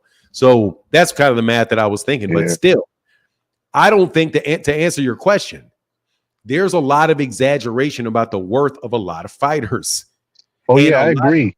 So, I don't know whether his stock is going to drop or not, because clearly his stock is not as high as people are saying that it is. I think that he has an opportunity, if he knocks the dude out in a spectacular fashion, to raise his stock in the ring. Just like he had an opportunity to raise his stock in the ring against Regis Prograis if he just would have went for the kill and knocked out Regis Prograis. I think that would have got people's interest in it, because you're trying to wonder, man, whether or not this guy really has a chance. And how many people really think Ryan has a chance or a significant chance? Are you literally sitting on the edge of your seat like, man, I can't, what's going to happen in this fight? Or is Devin Haney such a big draw that you just want to see him? You just want to be in the same room with him? No. So I don't, as far as his stock rate rising or dropping, no, I don't think his stock will drop. I don't think his stock will drop. Because I think his stock is really dependent upon what the networks want to pay him for the belt he has. His stock is the belt. I think that's what his stock is. There's not enough hardcore Devin Haney fans and some big, huge group of people that are no, he's trying to get there. Now, if Gervonta lost to Frank Martin, then his stock would drop, right? Because, oh, man, you lost to Frank Martin. There might be a lot of people that jump up off the Gervonta Davis bandwagon. But I don't know how many people are really on Devin's bandwagon to begin with. And I'm not saying that he's not a great fighter. I'm not saying that he's not a popular fighter, right? There's a difference. But when you say you're the face of boxing, that's like, is he on the, for example, he's probably the same level of fighter, really, is a David Benavidez. That's what he seems to me to be. Like David Benavidez. They're both 26 years old. They're both, both two-time champions. They both have a following. If you match them up, everybody knows who they are. There's a fight that people want to see David Benavidez in. David Benavidez, they want to see him in there with Canelo. And everybody's talking about David Benavidez fighting Canelo, right? Just like Devin and Gervonta. A whole lot of people want to see Devin fight Gervonta. But that doesn't make the people wanting to see Canelo fight David Benavidez does not make David Benavidez some superstar. The fact that people want to see Devin fight Gervonta doesn't make Devin some big superstar. It just means that they've both successfully done the same thing. they've attached their name to somebody that is a superstar, and that there's cachet in the fight with them and the superstar. But is David Benavidez versus Demetrius Andrade some huge, gigantic fight? No, but I think the difference between David Benavidez and Devin is, number one, they stayed in the same weight class. And nobody's out here talking about how David Benavidez is a bigger star than Canelo. Like, there's that level of delusion that's not there with the David Benavidez Canelo fight. That's there with the Devin Haney versus the Devin Haney versus Gervonta Davis fight. It's just a level of delusion in the fans of Devin Haney's mind, in their mind, that somehow, we were undisputed at 135. Devin, it's not about legacy. Devin deserves 50-50, whatever the fuck. That's me. I feel you. One more thing before I hop off, if you wouldn't mind touching on it though. With this situation with their tickets, because it don't look like they're selling a lot, and then factoring in not knowing what the main event's going to be, or whether or not it's going to be worth it, because at this time there's no undercard too. Do you think it could be a situation like that recent Amanda Serrano fight, how they gave everybody refunds on the tickets because they had to have her pull out? Or do you think that's not a likely possibility here? Not likely at all. That's not a likely possibility at all, that they're going to return that many tickets in Madison Square Garden or wherever that is. Where is it at? Let me see. I think it's at Barclays. In the Barclays Center. No, they're not going to do that in a Barclays Center. They may do that at a small auditorium in Puerto Rico. Yeah, I didn't know how many people turned out for that fight. And how much they paid. Yeah. That's $300 for nosebleeds for a fight with Amanda Serrano in Puerto Rico. So, and plus, so no, I doubt it. I just think, I doubt that very much that they're going to give you your money back. But they're going to have the fight and return the money. No, you walk your ass up in there and watch this fight. You pay for that ticket. It is what it is. That's what I would think. I don't think. And who's the promoter? Bob, you think Oscar's doing that shit? Hell no. Yeah, you need all the money he can get right now. No, I mean, see, that's the problem with Oscar. Oscar got more money than you can shake a stick at. He just ain't spending it on boxing. Oscar De La Hoya ain't going into his personal pocket to do this shit. No. All right, man. That's all I have for you. I'm about to head into this meeting, but I just wanted to chop it up right quick, man. Take it easy. All right, brother. Get back. Thank you. All right. All right. Whoever's paying for the ticket, only paying to see one fight is crazy. Well, look, man, they may not have the budget for, depending on how much money these dudes wanted up front, they may not even have the money for the undercard.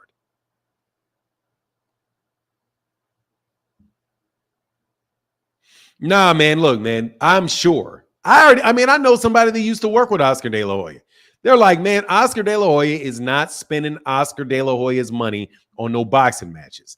Oscar De La Hoya has a company, and Oscar De La Hoya has somebody manages his company to make sure that his company is making money.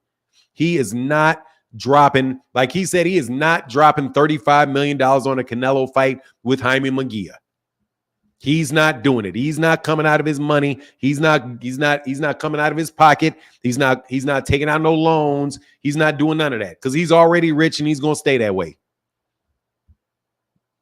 Oscar De La Hoya is rich and Oscar De La Hoya is going to stay that way. Canelo, that's not his primary. His primary business that made him his fortune was being a boxer. Promoting is what he did after he stopped, but he made his money. That's promoting putting on events is what Al Heyman did to make his money, and he's continuing to do it. That's what he became. That's so he didn't get like, well, I'm not taking any more risks on events because now, anyway, it is what it is.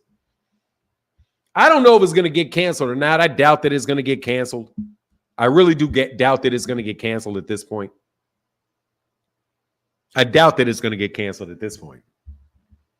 However, like I said, man, y'all Blow a lot of smoke up people's backsides with a lot of stuff. And ain't in the mood for it. And I ain't in the mood for it. Hey, thank y'all for everybody that supported today. I don't think I missed any super chats or cash app, but thank you guys so much. And thank you guys so much for how you supported over my birthday. For the birthday. Thank you. It really means a lot. But here's this link. Y'all come up here and chop it up with me, man. Jamal, can you please, Jamal Andrews, can you please, I'm going to have to time you out unless you come back under frequent flyer. Because you're not blocked, bro. You're not blocked, Jamal. You're not blocked. You're on here under a ghost account.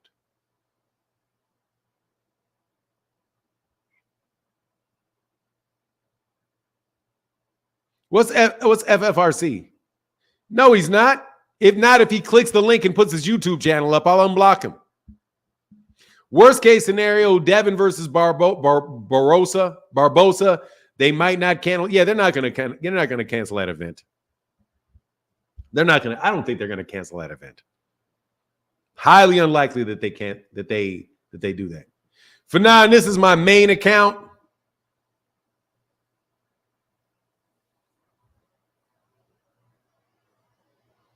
You got ghost accounts?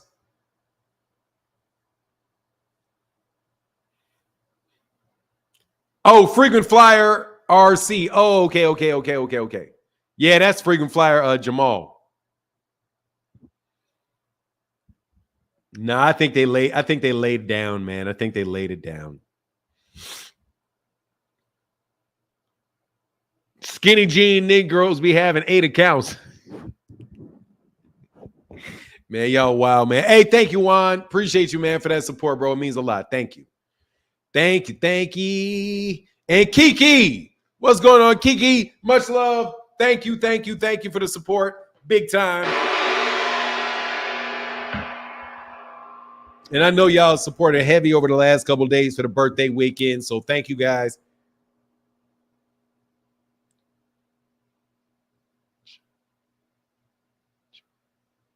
Man, I don't know. Jamal is how I was always told. Jamal.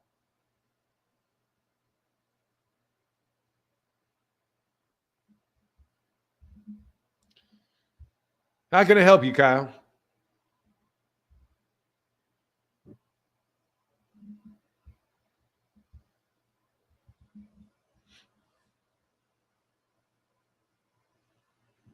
I'm just making fun over the GTD debate. Oh, okay. Man, y'all need to stop hating on Shakur, though, man. Y'all were trying to ruin the Shakur experience for me. See this excellent young fighter, and y'all trying to trash that man for no good reason. I can't believe y'all are dumping on a fighter that good for a fighter that's not as good as him. We got some really, really good fighters, man. Why you got to pick the one that don't give you no fun? You know what I mean? Shakur is a bum. Hey, man, if you say so. I don't think so. I could care less about it. Didn't Oscar Valdez just get beat up? Didn't he just get beat up by somebody? Oscar Valdez is about to be food, man, is what I think. Exactly, for doing what he's supposed to do. Yeah, y'all trashing that young fighter, man. Y'all some hater-ass dudes, man. Y'all some fake-ass, hating-ass dudes. I'm sorry, man. Y'all know y'all some fake-ass, hating-ass dudes. You some fly-by-night-ass dudes. You some fly-by-night-ass dudes. No joke. Fly-by-night-ass dudes. Hey, man, where's upper echelon when I need upper echelon, man? Hey, upper echelon, man.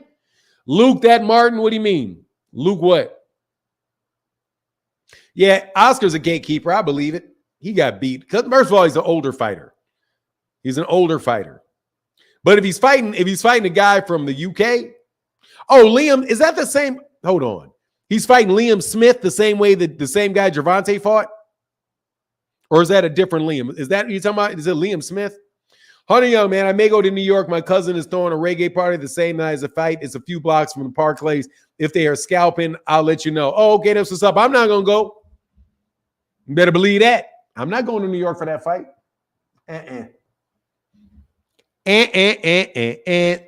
Not doing it. Not interested.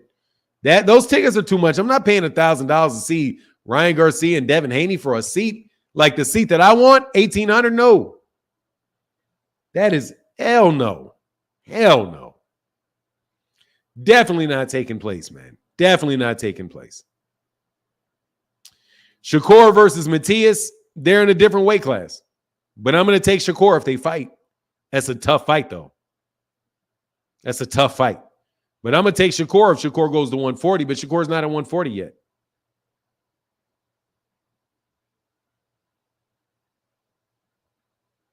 So that's a tough fight, though. Hey, I'm going to tell you, man, I'm not lunching on Matias, man. Matias can fight, man. That's a tough style. That's a really tough style. Mastermind going to say you don't support black men? I'll live.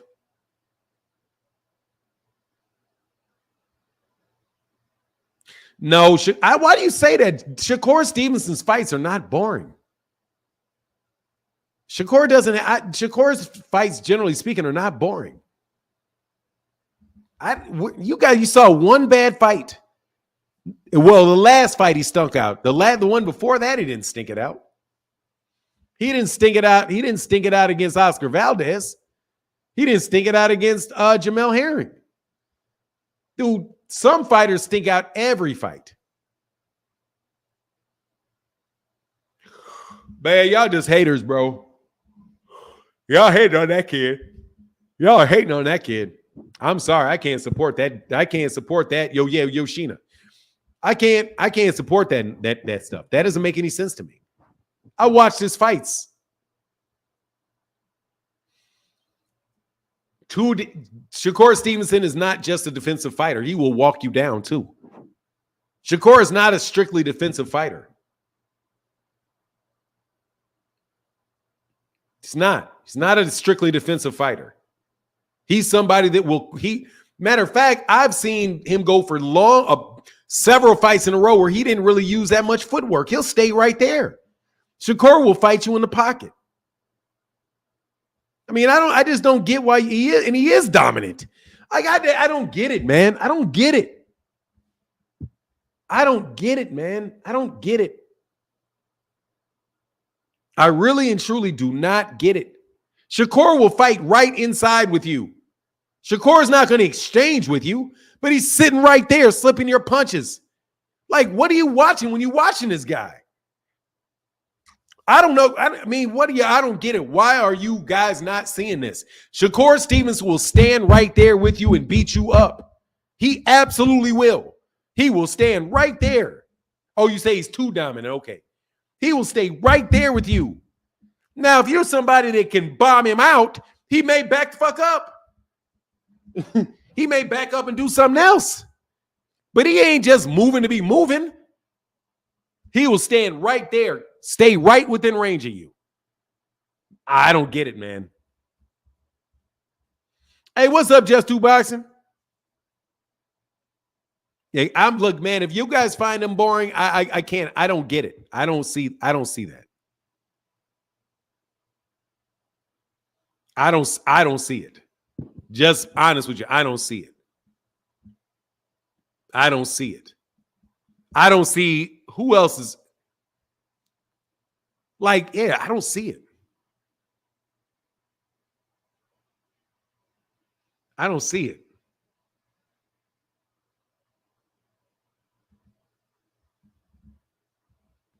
Hey, man. Hey, thank you, Ricky Cooper. Appreciate you, brother.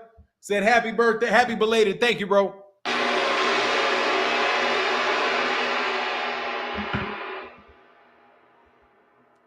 Nah, I saw the fight. He fought one Thursday, dog.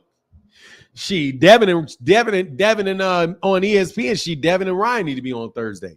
I'm not downplaying skill or boxing ability, just saying he is only exciting when he doesn't respect power and ability. I mean, I don't get it.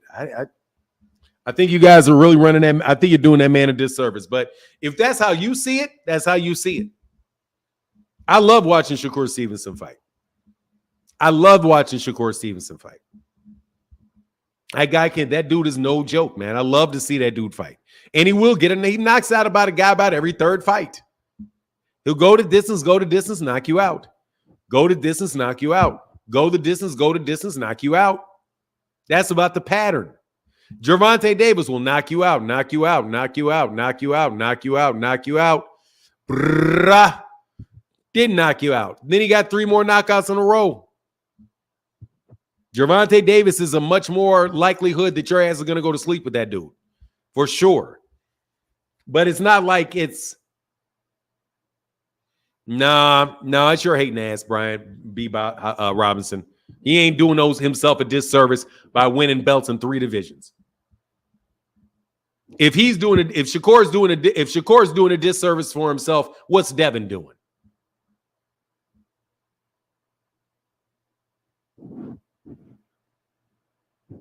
How in the world is he doing a disservice to himself? Doing what extremely few boxers do in boxing. But see, that's what I'm saying. That's when y'all on that horse shit. He's doing himself a disservice. What the fuck are you talking about? Who are you? What the fuck are you talking about? His stock isn't going up. Man, neither is Devin's. Okay? His stock isn't going up. The man is a 3-division champion, a unified champion. He just won a title at 130. Your stock doesn't go up. What boxer in the world stock does not go up after you win a championship in your 3rd division? You got some mighty unique ass standards.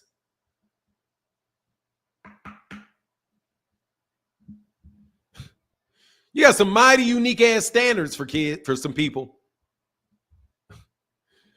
Oh man, he won a championship in his 3rd division because the guy that had it wouldn't fight him and dropped his belt.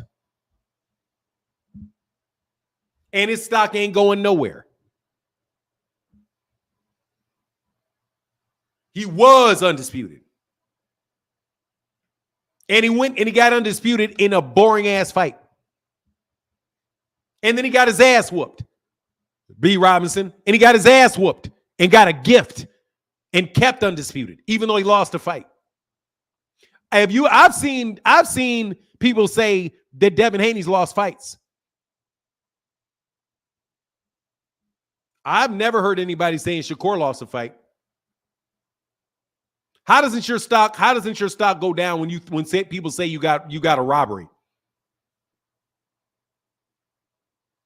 Shakur is not an email champion. To Orlando, I got to put you on timeout. That's not Haney hate. I'm just telling you. That's the truth. How did Devin? I'm gonna need for you to answer that, Bud Jablonski. How does Devin Haney stock go up when people thought he lost? And nobody thinks Shakur's ever lost, but his stock goes down. How is that exactly?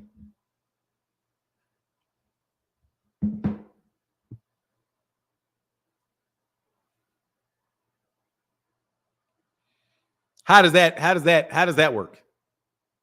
See, because the only people hating on Shakur really are Devin fans and T. Orlando, because his ass is a hater.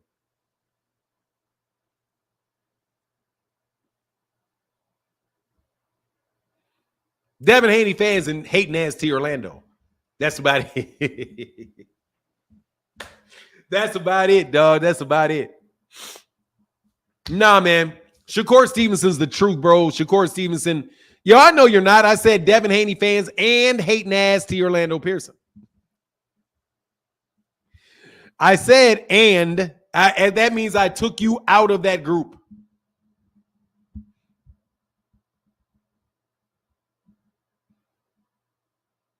What? Shakur fights like Nakatani without the power? You're high as a kite. Are you serious? You cannot be. Hey, Richard Cooper, thank you, man, for that support, man. People have been supporting so heavy over the last few days. Thank you, sir. Now, let me tell you, hold on. What would you say, man? Let's address this, man. Let's address this bullshit right here. Let's because I've been having my eye on you for a while, Tay, and that ain't no pause. I mean, Shakur fight like Nakatani without the power.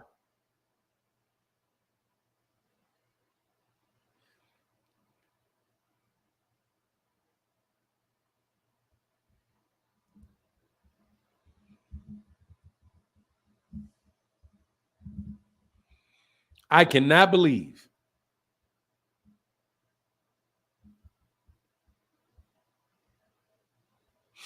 that you are comparing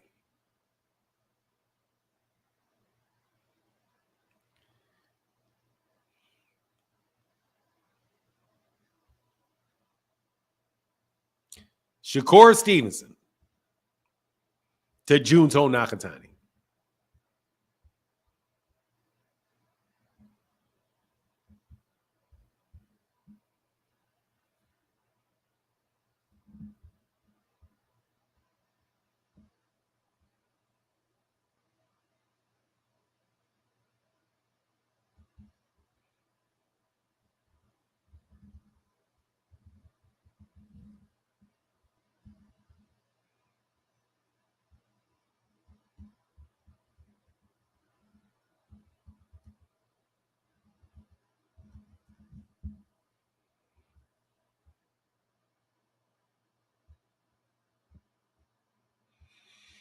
Wow.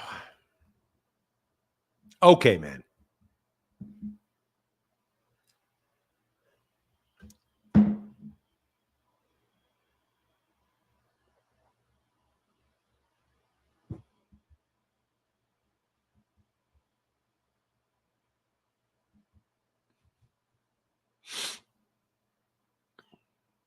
Okay. Okay. Who the fuck calls another man moist? The fuck is that? Moist. It's a moist channel. Y'all some bums. Okay? Big Dog Willie in the building. Hey, Fanon, just roll the Devin sparring tape. That will shut up the Haney cult. The sparring tape, bringing them back to reality. The Haney cult kryptonite. Yeah, but we're going to save that for a while, man. We don't need to show that anymore. We don't need to show that anymore. We got to catch him. You got to catch him slipping. We got to catch him slipping with that one. We got to catch him slipping with that. Happy belated birthday, Fanon. How old are you? Hey, man, I am old enough to say thank you and no, not to answer that question. I'm closer to 100 than I am to 1.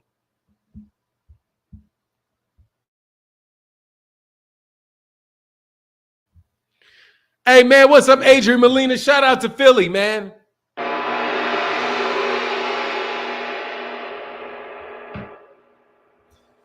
I've already dropped it, man. Man, he don't want to talk about that no more, man. Frequent Flyer don't want to talk about Devin no more.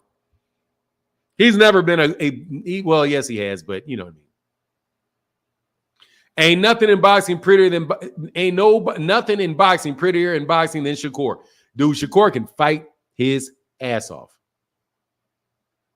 Dude, I don't understand how in the world y'all don't like Shakur Stevenson. But you talk about the skills. Skills pay the bills. Shakur Stevenson is more skilled than Devin Haney is. Shakur Stevenson does everything better than Devin Haney does. Everything. Let me repeat. Shakur Stevenson does everything better than Devin. Everything. Everything. Name it. Name it. Dude, he does everything better than Devin. Everything. There's nothing Devin, let me put it this way. There's nothing that Devin Haney does better than Shakur. Nothing. Because you may say, well, his jab is just as good. Shakur Stevenson, statistically speaking, is way better Statistically speaking, and I know I don't always like the statistics. Shout out to Dave, that dude named Dave. Shout out to that dude named Dave. Because I'm not the biggest fan of statistics because people will lie with numbers. They will. And it doesn't lay out everything, man. It doesn't lay. You can use statistics in all kind of funny ways. Shakur is not a volume puncher, bro. David Tistain, Shakur is not a volume puncher. He's not a volume puncher. He's not at all a volume puncher. He's just extremely, extremely accurate.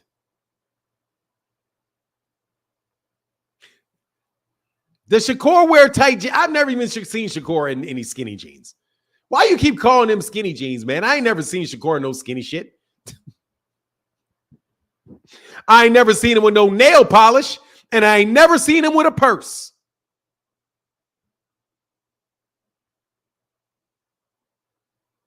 Skinny jeans is not a metaphor, dog. Skinny jeans is a product.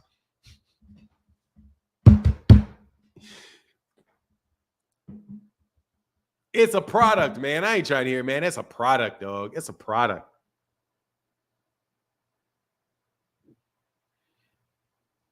Look, Shakur, hey, Rob Keyser said Shakur is an amazing fighter. Fanon, I think it's because Shakur is so much better than his competition.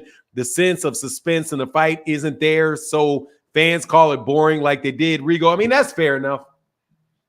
That's fair enough. Even though Rigo, oh my God, Rigondeaux will stink a joint up now if you need it. You know what I'm saying? Hey, Thugnificent. Hey, man, people hate on Shakur because they hate on Shakur because Devin ducked him. Ducked him. According to their definition. Ducked him. Ducked him. Ducked him. Shakur ducked him. Hey, here for boxing. The words left my mouth, but I don't think he ducked him. I said ducked him. I'm being sarcastic. Let me make sure in case somebody wants to rewind the tape and beg me to rewind the tape for the next 5 years. Man, look, bro.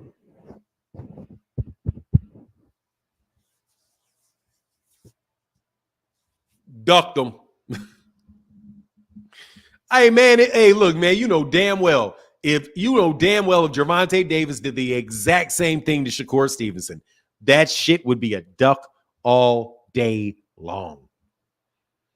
You cannot tell me that if Gervonta Davis dropped his WBA belt in order to not fight Shakur Stevenson, lowballed him, entered a negotiate with him, lowballed him, and when he petitioned to force a purse bid, to start the negotiation period and force a purse bid, and then he moved out, you're telling me you would not be calling Gervonta Davis a duck? I need somebody to come up here and tell me how that wouldn't be a duck. I need for you to let me know how that would not be a duck for Gervonta. When Gervonta ducked Devin Haney for just Devin Haney asking for the fight. All Devin had to do was ask for the fight. This dude was Devin's mandatory and it wasn't a duck. They entered it, they were talking about making the fight. And Devin dropped out and went to go fight a much easier fight. A much easier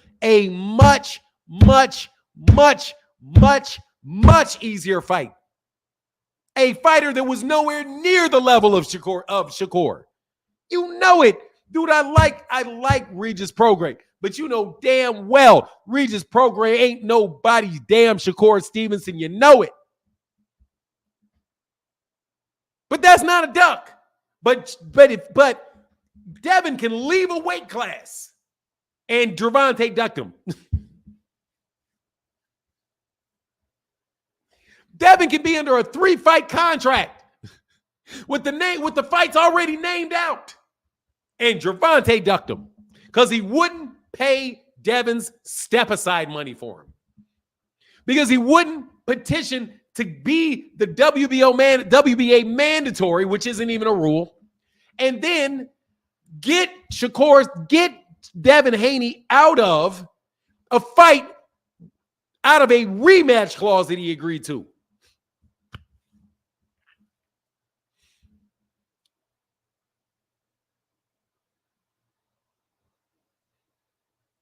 Man, y'all are the gift that keeps on giving, dog. Y'all are the gift that keeps on giving. You know what I mean? If you call a leaky toilet a gift.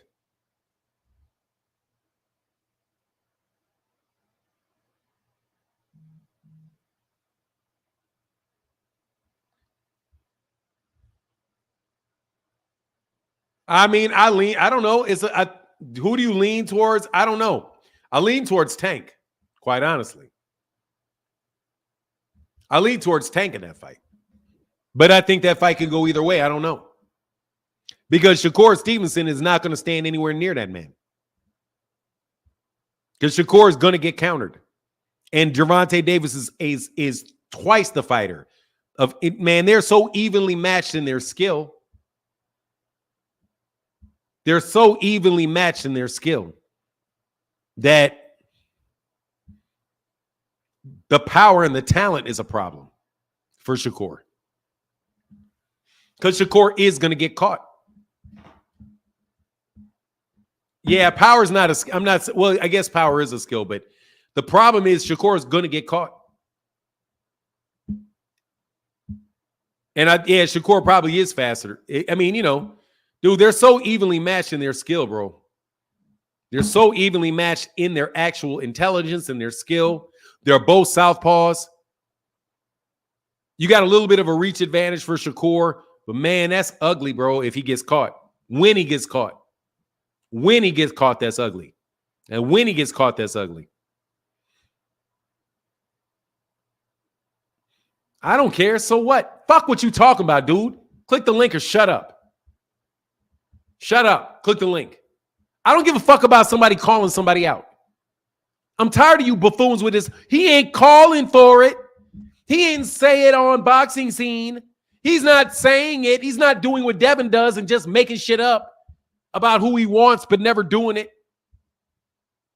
Dude, I don't care about what he's not calling for it. That's because Shakur's not full of shit. Shakur is talking about trying to fight the people that are where the fights are available for him. He knows what fights are available for him. Why is Shakur calling for a fight when Shakur's got a fight in June? You can click the link. The link is in there for anybody to click. The link is right there. Any link. The link is for anybody to click. I don't care who clicks the link. I don't care. I care what you do when you click that link, though. I mean, who cares whether or not he called for him or not? He said he wanted to fight him. Yeah, he's like, I think that fight is going to happen. Y'all don't want the... See, that's again, you guys don't like honesty. You don't like honesty. You don't like honesty. There is no four princes. 3 of them are no longer in the same weight class. That's dead. There are no 4 kings. That's dead. That's dead. They dropped their crown and moved up to 140. That's it. How do I rank lightweights? Right now, Gervonta's the number 1 lightweight. Shakur's the number 2 lightweight. Lomachenko's the number 3 lightweight. For me. At 140, Teofimo Lopez is the number 1 lightweight. Number 2 lightweight. Number 2 lightweight is Devin or Matias. Number 3, either one, Devin or Matias. And number 4 guy would be, or the number 3rd, the 4th of the 3 is Rolly Romero. Because Rolly Romero got the belt. Yeah, I mean, I think Rolly is behind Matias, and I think Rolly's behind Tio, and I think Rolly's behind Devin. But because they beat better competition to get the belt. you know, and they're all undefeated fighters. I think that's fair. But no, Rolly nothing. Rolly is the WBA champion. He's a world champion. The only person Rolly lost to is Gervonta Davis. That's it. And there ain't no shame in losing to Gervonta Davis. You lost to Gervonta Davis.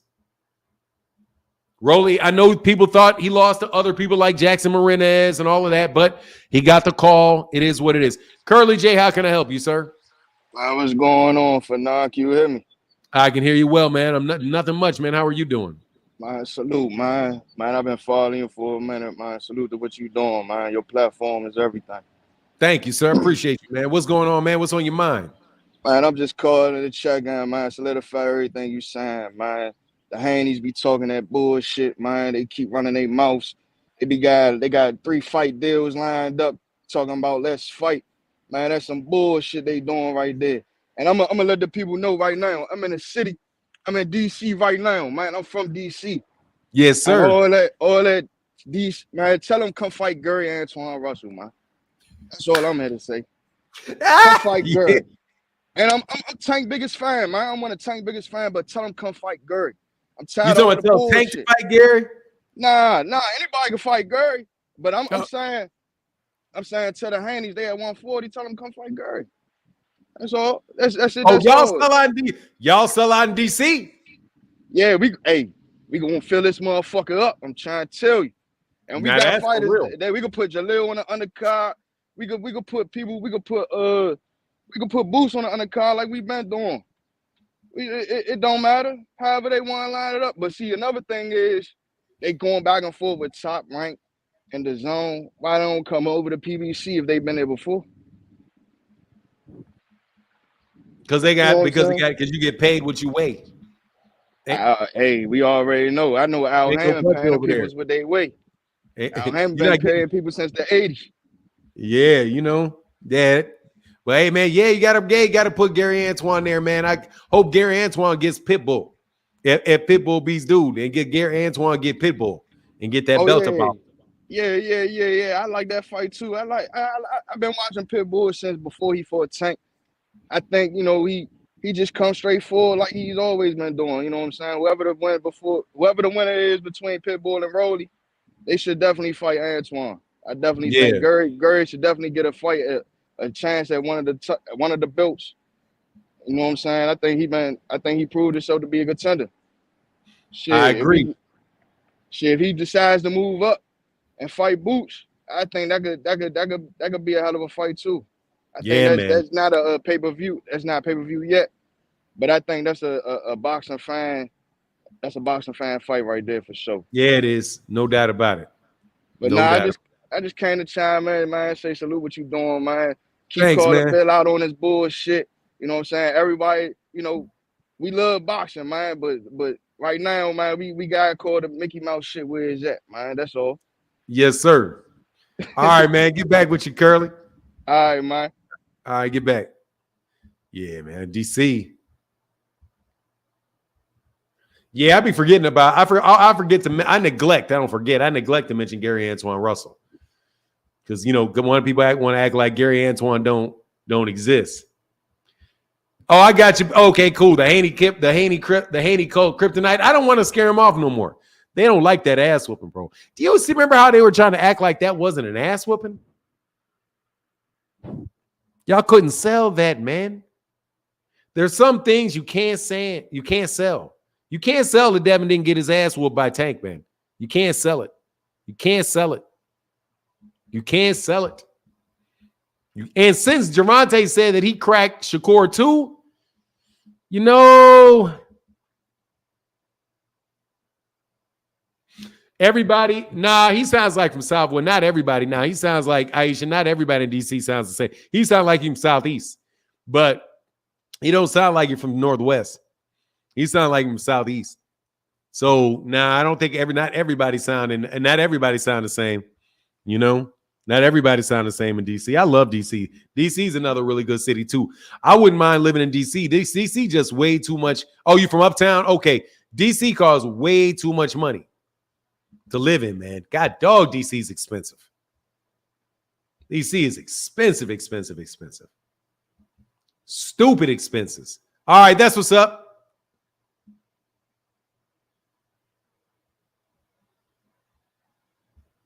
Zone 6, East Atlanta. What ward is that? Curly J, what ward is that? I know the ward's a little bit better. What ward are you in? You said I'm a Washingtonian. He a Southeast dude for sure. Yeah, he sounds like he's from Southeast. Oh, South Florida over there. Is that by Howard? Gary output can upset Devin Haney jab. Man, that fucking shit he gonna land up upside his head. Rittenhouse. Okay, yeah, I'm not as good. First of all, I'm terrible with geography. Oh, fourth ward. Okay. Oh, that's okay. Okay, Ward 4, but Ward 4 thought Ward 4 was Northwest. Anyway, all right, man. What's going on, Big Dog Willie? What's cracking for none? Chilling, man. I can't complain.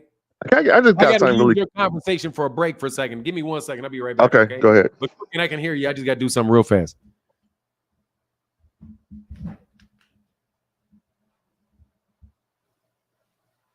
Go ahead and talk, bro. Oh, okay. I have a quick question. Why does Devin want the whole entire Northeast, the DMV, New York, Jersey? Why do they want the whole Northeast to hate him? I don't understand. Well, not just Northeast, parts of the South. Any fighter that he hates, people are literally hate on Devin Haney because of his mouth, his dad's mouth, I should say. I just want to take that off the air. I just want to know your answer. So I'm about to get off. All right.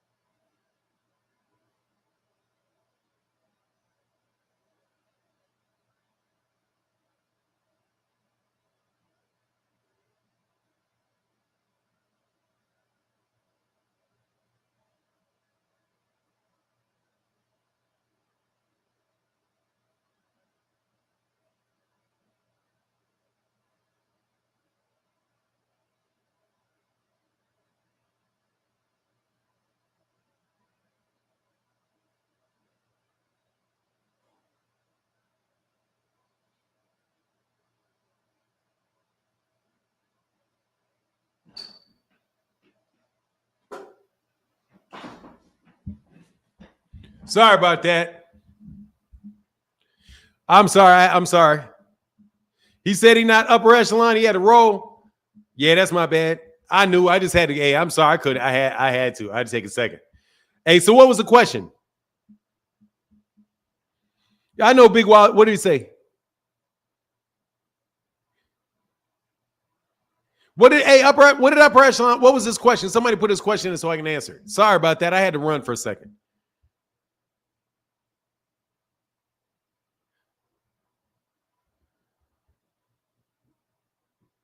And Tank said he smoked. Okay, no.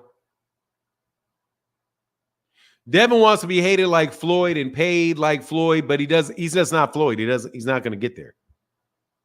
I mean, I don't know what you guys want me to say, man. Like, I could want to be Stephen A. Smith. I'm not going to be Stephen A. Smith. Okay? ESPN is not giving me $10 million a year to talk sports. You know what I mean? I can want to be that all I want to be. That's him. That's his path. I thought he asked a question. I know he probably just cracked jokes, but I had to run real quick because, man, I was hurting. We just see the bullshit him and his pops do. Yeah, it's a lot. There's no reason to hate the dude, though. And honestly, man, that's the game, man. These dudes, they're not real. That they're not real. You know what I mean? You're not gonna be Floyd, man. That's gonna be for somebody that is not Floyd. That's gonna be for somebody that Floyd is not. Whoever that person is. Whoever that person is going to be that next real big dude. It's going to be whoever that's meant for. If it's not meant for you, it's not meant for you. And that doesn't mean that you will have any less successful a life because there's something that's meant for you. That's just not meant for Devin. I don't think that's meant for Devin. And you can't follow their blueprint because that's not a blueprint that got them there. You know what I'm saying? Like you hear how people say, well, they're following the Floyd blueprint. The blueprint, Floyd said. No. Floyd didn't. How could it wasn't a blueprint for him. He didn't say, well, let me figure out, this is my blueprint. I will be the son of a professional fighter. And I will be the nephew of a world champion who will get in the ring with Hall of Fame level fighters like Julio Cesar Chavez. And I will have another uncle that is also a world-class fighter. And I will also be highly talented and be born in a city where there are all kind of other great boxers. And from my area, one of the most well-decorated states and areas in boxing in the world, Michigan. And then I'm going to be super talented. And then I'm going to get all of this information from the age of, birth. No, man. He didn't follow a blueprint. That was his destiny. You want to talk about legacy, dog. He had a destiny. That was his destiny. That's not your destiny. His destiny is his destiny. Hey, Adrian Million said, hope all is well. Blessings to our boxing family. Thank you, brother. Right. And I'm going to let people do their, it's just not for you. It's just not for you. And Kyle Shepard said, paying ties. Thank you, Kyle. What happened to you, brother? I thought you were jumping on. Look, man, his dad didn't plan on going to jail. These things just happen. Your path is your path, man. Your path is your path. What's going on, Kyle? How can I help you? You're on mute.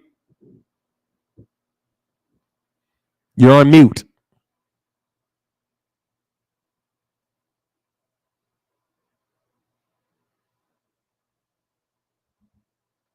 Kyle, you're on mute.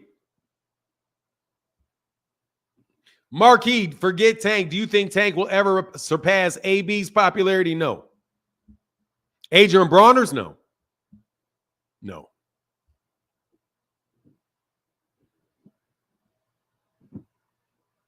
He ain't stopping nobody.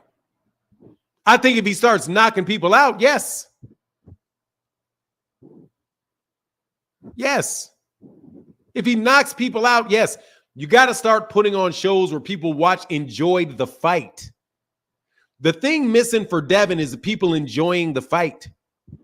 The thing missing for Shakur is people really people that with a naked eye who are not looking at your pivots, are not looking at your spacing, that are not looking at the fight and breaking the fight down like Phoenix the Assassin or somebody else. Yeah, I mean, that's cool. Phoenix the Assassin or guys like that.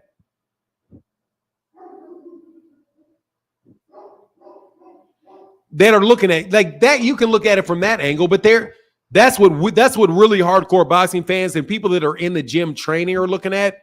Dude, they're not focusing on that, man. They want to see somebody that is fun to watch. Somebody's like, oh, look how fun that is. It's like you want to have a good time.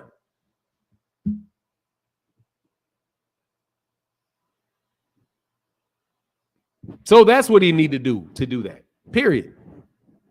And you also have to have a fan base that are interested in you.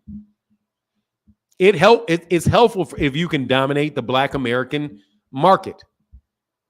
It's very helpful if Black America sees you as being the top fighter. That's very, very helpful. And then at the same time, you don't isolate yourself from half of it by being a dick. You know what I mean?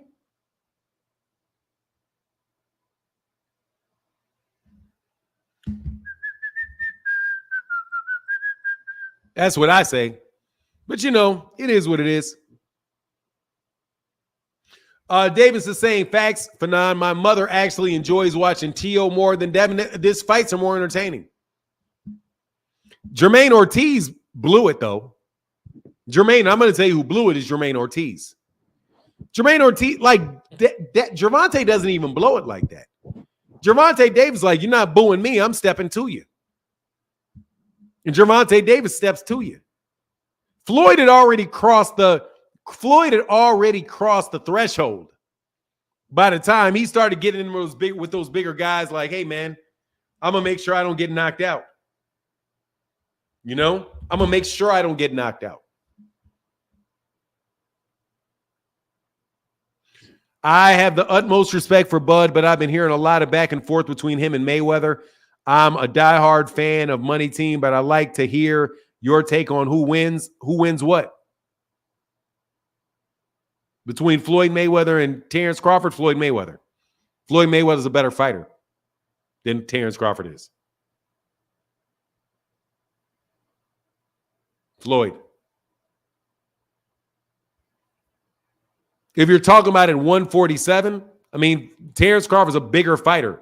He's bigger than he's a bigger, really and truly. Floyd is and Terrence really aren't the same weight. They're really not the same size. Terrence Crawford is really a bigger guy than Floyd. But if I had to say who's the better fighter, Floyd. Floyd is. I think Andre Ward is more. I mean, I think that Terrence Crawford's more on the level of a Roy Jones Jr. I think he's more on the level of a Roy Jones Jr. Which is saying a lot. But I do think Floyd's a better fighter than Roy. Oscar De La Hoya, I mean, I think Terrence Crawford is more is on the level of like a Andre Ward. I think he's on the level of an Andre Ward. But I think Floyd's a better fighter than Andre Ward. But I think Andre Ward is at the highest level.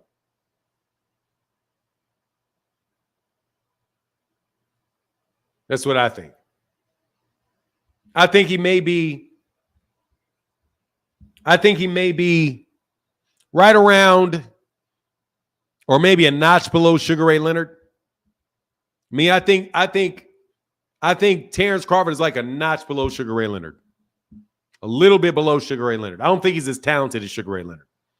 And so for me, the question is who wins between Terrence Crawford and Sugar Ray Leonard? And I'm taking Sugar Ray Leonard. And who's winning between Terrence Crawford and Tommy Hearns? I'm taking Tommy Hearns. So, you know, that's what I think. But, you know, reasonable people can disagree.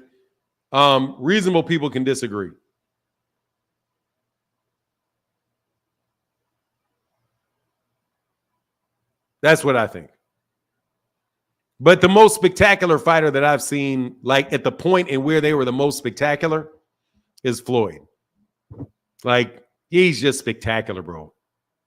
Like, especially that stretch, like, some of the fights that he's had, man, like the fight he had with Diego Corrales and the fight he had with Ricky Hatton, the fight, Arturo Gatti was kind of like, you know, like over the top type shit.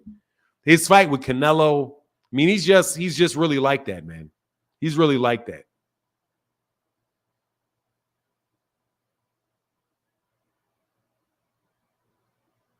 I don't know if he's a couple notches below Sugar Ray Leonard, but you know, no, I think he's better than Cotto. I give him beat. I would take Terrence Crawford over Cotto.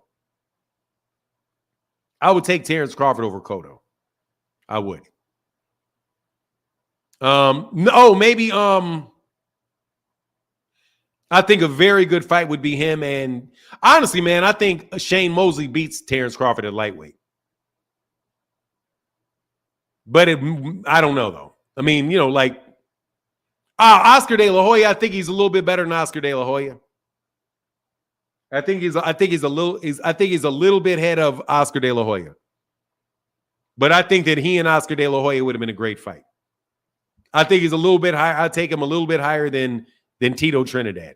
But I think Felix Trinidad and him would been a great fight. For real, what? Yeah, I'm telling you, for real. I would take Terrence Crawford over Paul Williams. I would. I was a big Paul Williams fan. Yeah, I think Bud and Oscar would be a great fight. Oscar De La Hoya is a very underrated fighter, man. Oscar De La Hoya could fight, man. Oscar De La Hoya was no joke, man. Oscar De La Hoya and Floyd a couple years before that, it may have been, I think Floyd would have still won, but still, still. It's not an easy fight with that dude, man. Oscar can fight, man.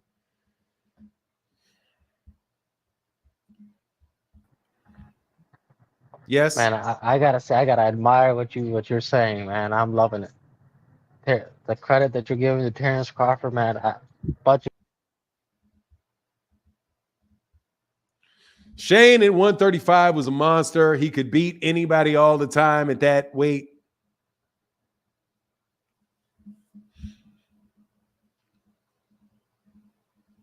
Fanan, why is the Black Left Church trying to connect Palestine to our struggle?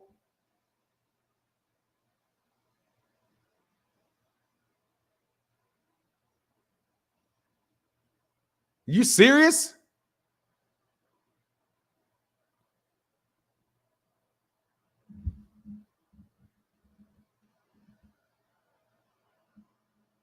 You serious about that question? King, I'm not interested in you giving me credit or taking a credit from you. I ain't your boy. I don't need your scolding, and I don't need your pats on my back. Fuck your scolding and fuck your compliments.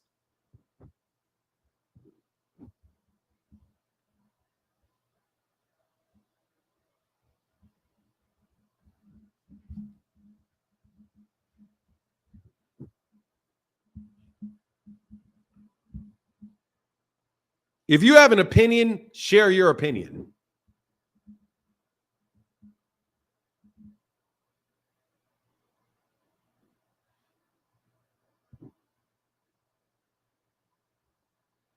I don't want your compliments. I don't want anything. And I don't want you telling me what you think of me at all. I don't care if you like me. I don't care if you don't like me. Either way, you're trying to judge me. Either way, you're trying to judge me.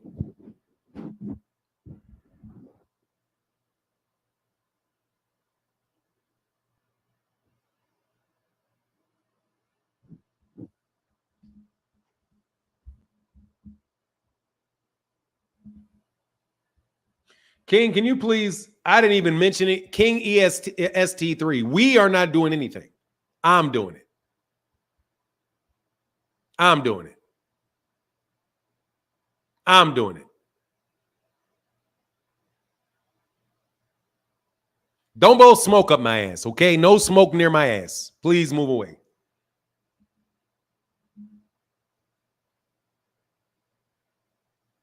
I do not care what you think. Hey, man, thanks. Super Clutch 95 said, have a blessed day. Big fan of the show. Thank you, brother. Thank you so much, Mr. Rodriguez. Thank you, sir. Appreciate you, man. Look, man, I'll talk about what I mean, no joke, dude. If I want to talk about politics, I'll talk about politics if I want to talk about it. I decided not to answer the question. I need to be monetized today. I need to be monetized today. The truth of the matter is,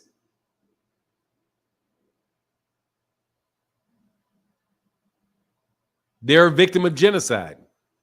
And we're victims of genocide.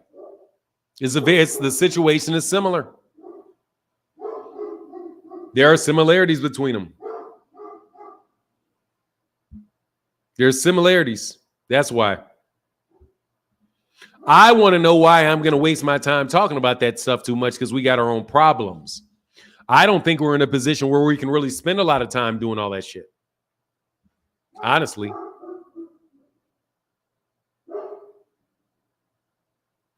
Hey, De Niro Breed Kennel said, I need a link. I have a few points to make. A few points to make? Sure, there you go. I don't think we have the time to focus on other people's problems. Matter of fact, us individuals, we don't have time to focus on anybody's problems but ourselves, really. So yeah, they're getting fucked over. I know it. I know it. I believe 100% that they're getting their ass fucked, that they're getting fucked over. All right, bro, couple points. How can I help you, Mitch De Niro? Hey, how's it going, Fanon? It's going well, sir. Okay, so I just want to touch bases on the whole why Devin Haney isn't a big draw. Shakur, he was on the going upwards, and that fight kind of stalled him out. But you have to understand, in boxing, we as fans, true boxing fans, we want to see the dog mentality. Like Fanon always say, you have to get knockouts, which is true.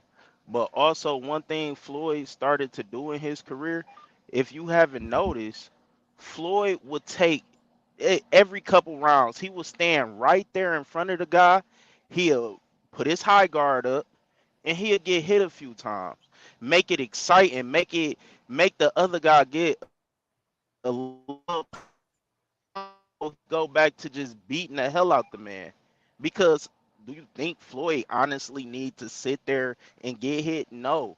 But he know that hey, these fans they want to see me trade a little bit. I might not always have the power to knock the guy out, but I'm gonna show this guy that I don't care what you hit me with. I'm gonna be able to take it and I'm gonna come back.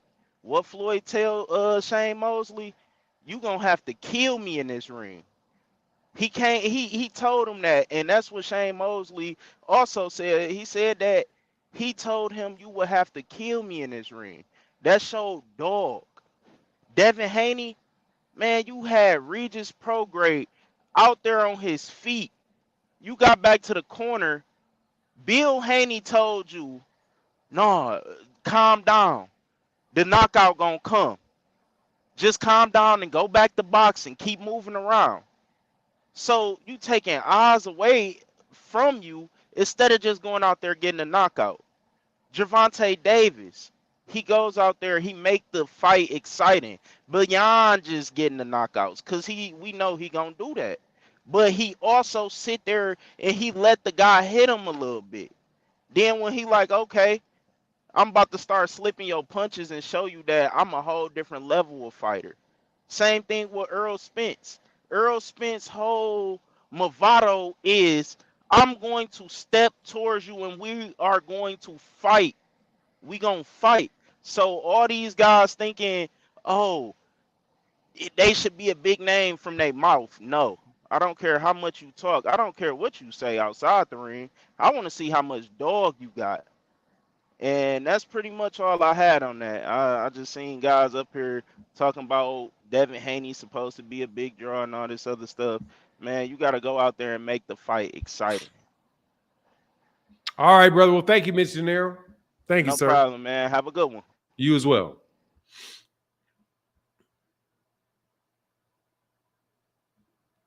Man, there ain't no corruption. That's just how it's supposed to work.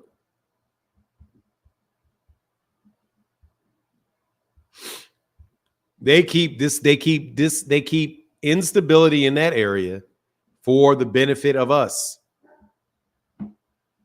You think they like Jewish people? Really? They don't. You think these people like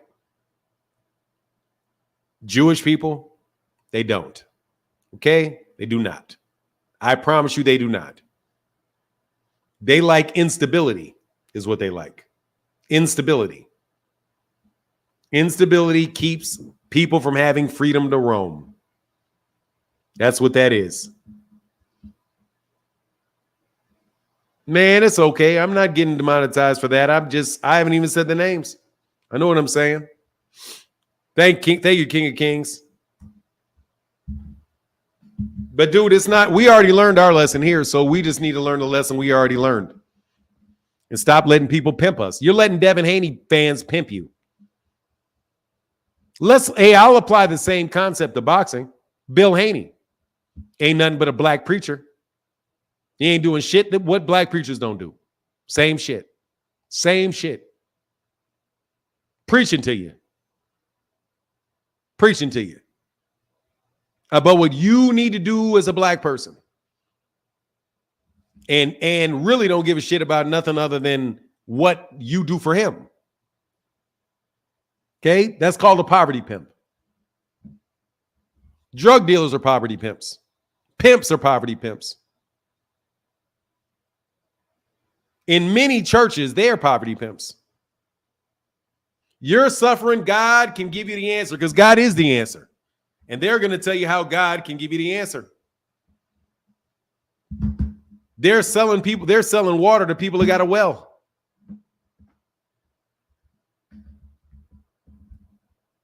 Selling water to dog.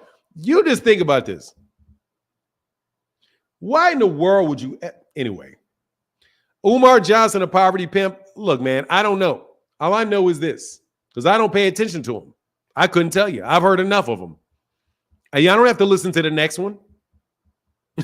I don't have to listen to the next one. I know God is real. I don't need a preacher. You can say all you want. I am fully convinced. I don't need a preacher. Every time I listen to a preacher, I think to myself, I don't need a preacher. Oh, it's been a long time since I've been in church. Let me sit down here in church and see, did I need that? No, I didn't. I didn't. Because I took enough time myself to understand it. And now that I understand it, I'm good. All I have to do is be good. And that's it. I'm good. I don't need to give you my 10% of my money. I don't. So I don't care what preacher's better, whether it is Bishop. I don't care what's that good dude's name? Eddie Bishop. Man, Eddie Bishop's whole career, I ain't never heard of him because I didn't give a shit. I stopped at Reverend Ike. I stopped it in the 80s. I was like, oh, okay. Okay, you guys want to start selling tapes. You want me to pay $5 to buy this tape as I walk out church?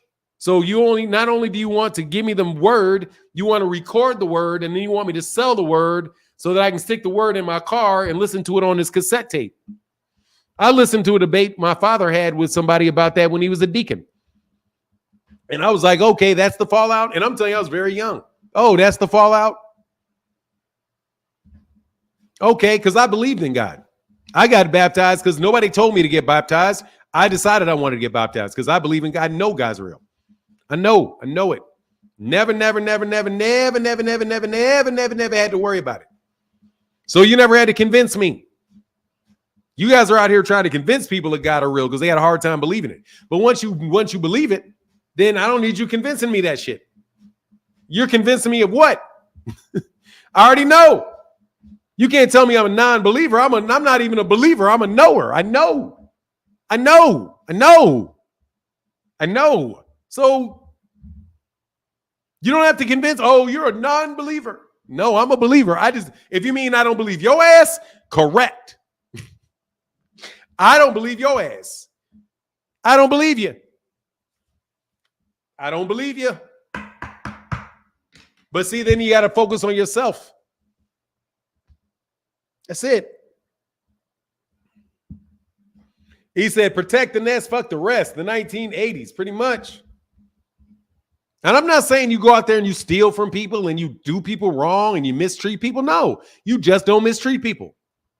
You do unto others as you would have them do unto you, which is what? Not mistreat you.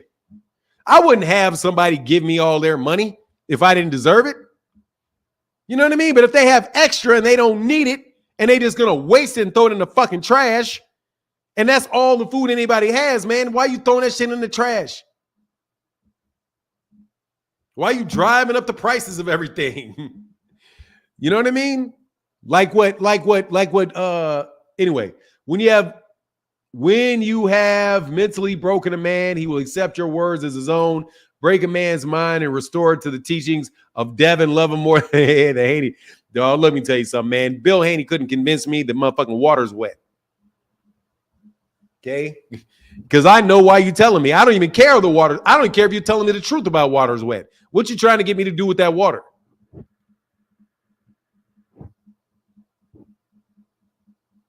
What do you want me to do, sir?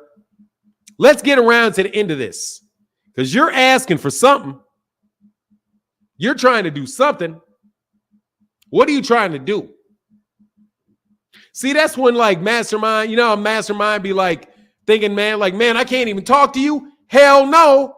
I want to know what the fuck you want. What do you want? What do you want? You did not get up here to praise me. What do you want? What are you trying to accomplish? What is your goal? What are you here to do?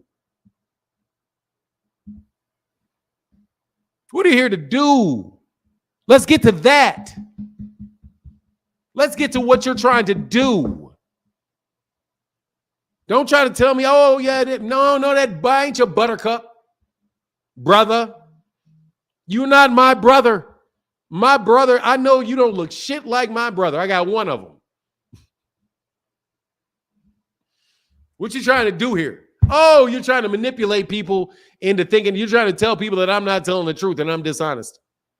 Oh, I get it. You're trying to tell everybody I'm an Uncle Tom. All right, I got you. We've already covered the topic of my Uncle Tomness many times. And I don't mind it. Hey, man, say, notice Bill stopped dropping them comedy skits on IG since that sparring drop. Yeah, that was, fuck is that? What was that shit anyway? That's a nigga smoking at the job. Tell you, man, my Uncle Tomness, we've had discussion about my Uncle Tomness a lot. I don't have it. I don't possess that. You're trying to label me. And I do not possess any of that coonery. I don't do coonery and buffoonery. I don't do that. I don't do the coonery and the buffoonery. I definitely don't do buffoonery. I don't do buffoonery. No, we don't do buffoonery. Y'all do buffoonery. And, y'all do buffoonery.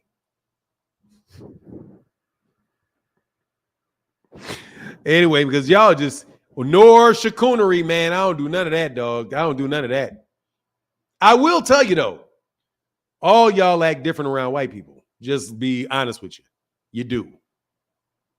Y'all trying to get in that room, dog. You know Bill don't act nothing like that round. You know, let me tell you something. You know full well when Bill Haney is talking to Bob Arum, that voice gets crisp and clear. Those T's get crisps. Them cuss words disappear. It gets crisp. You start to talking with all kind of clarity. Oh, said Bill different around as well. I left the wife thing alone, dog. I don't play with the wife stuff. I'm just telling you, that's the real crisp. That's how most people do. You find yourself getting extra crisp. She make macaroni and hot dogs for Ninja will straighten up and fly right like a Tuskegee Airman real quick. That's why he didn't drop that 1 point. Hey, that's why he didn't lie. Hey, that's why he didn't lie on ESP. That's why he didn't lie on that's why he didn't lie on DAZN's numbers. He wants somebody else to tell a lie, not him. They was just lying.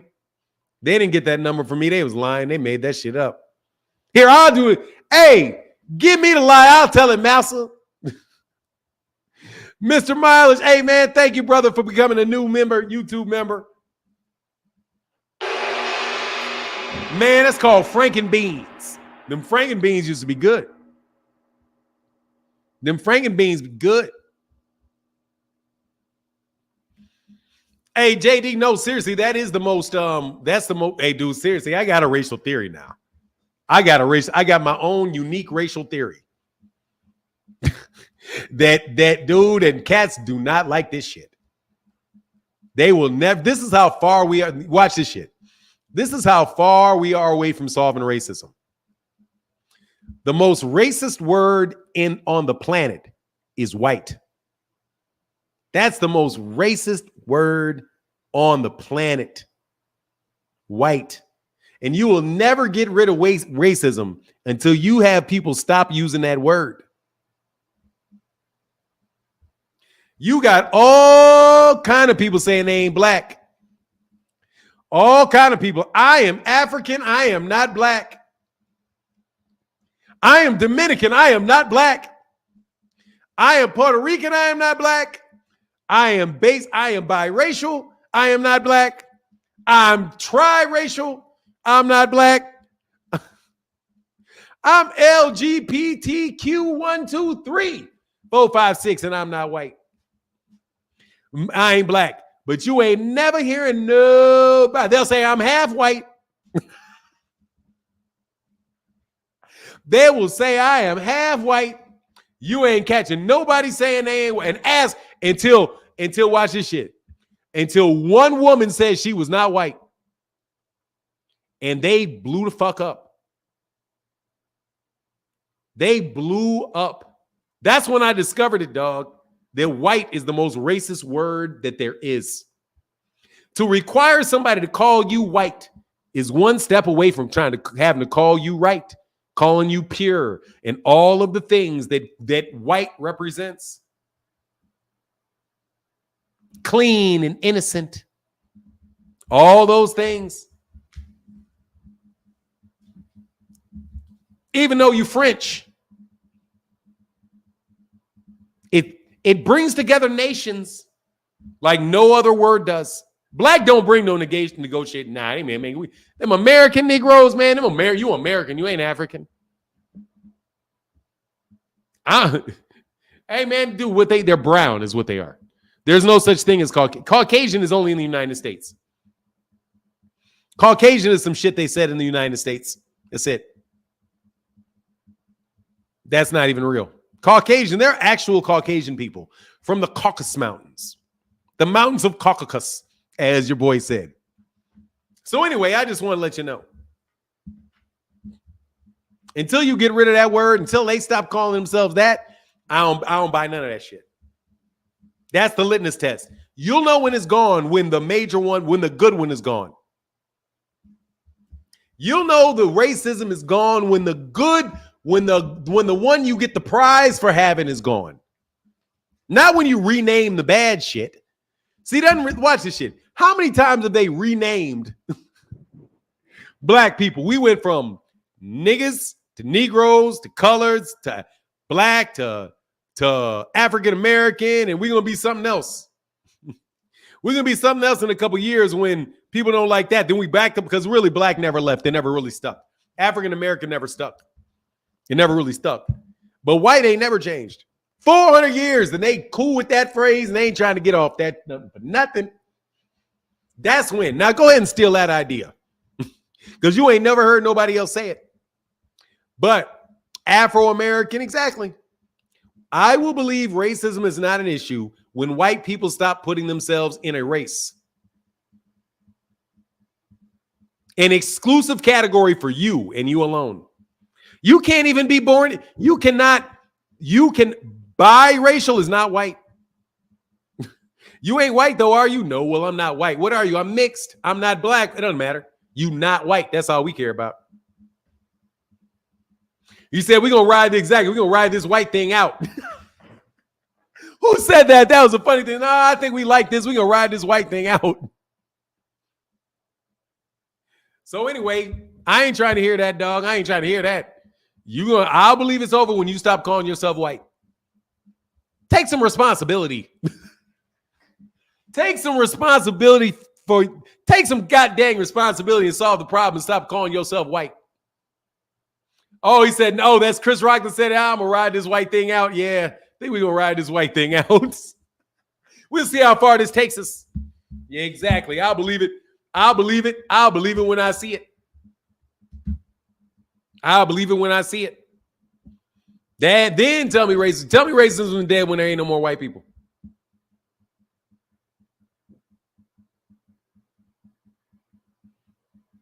That's but look, let me tell you something. Neely Fuller Jr. is the truth. Anyway.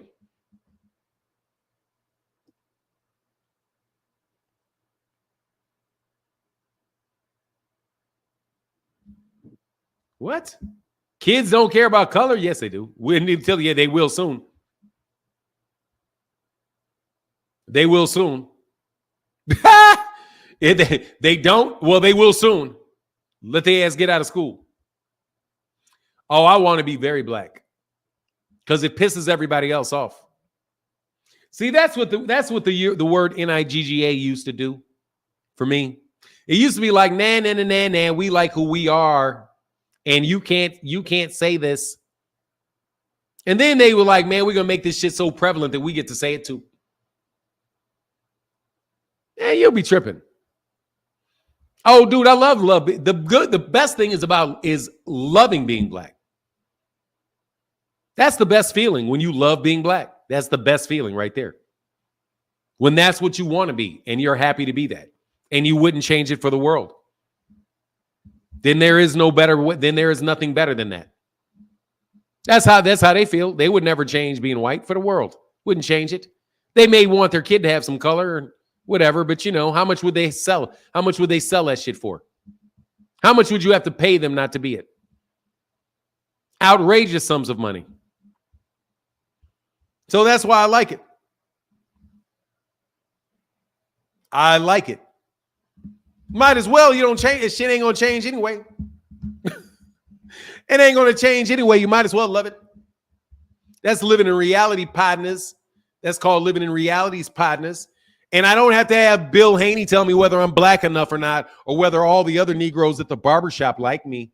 But the guys at the barbershop won't like you, Martin. But the guys at the barbershop really don't like you because you bring all that intelligent stuff. All the guys in the barbershop think that's bullshit.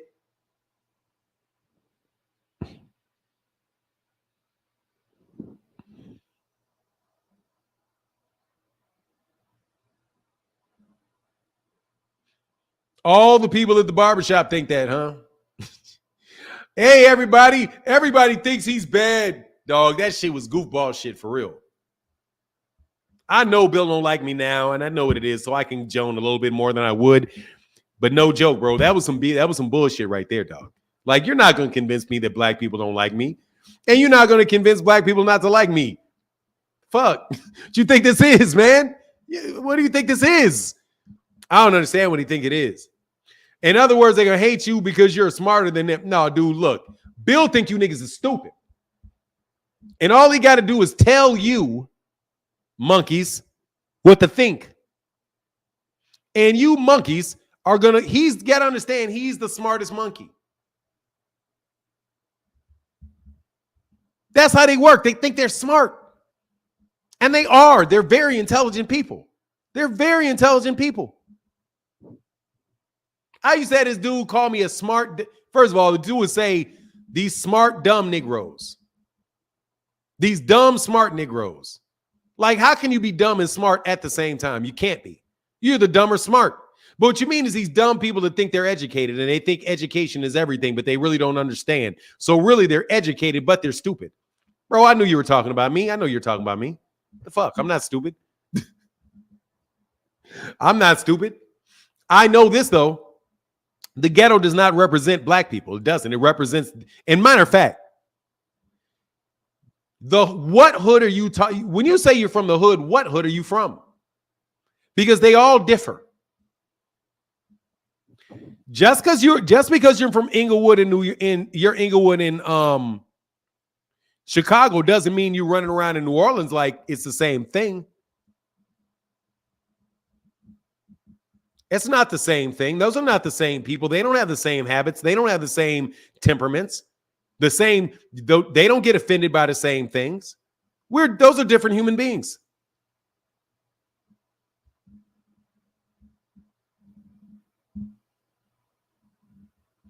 What a ghetto is a low income neighborhood where you don't get a lot of services. That's what a ghetto is. But it doesn't matter, brother. Because you can move there when you're older. 18-wheeler support, man. Thank you, brother. Malcolm X wasn't from the hood. He's from the country. Was he? Martin Luther King wasn't from the hood, was he? He was middle class like a mug. Matter of fact, he was actually very well off. Adam Clayton Powell wasn't from the hood. He was very well off.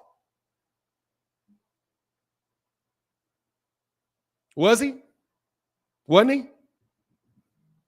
I don't remember W.E.B. I don't think W.E.B. Du Bois was broke. He wasn't.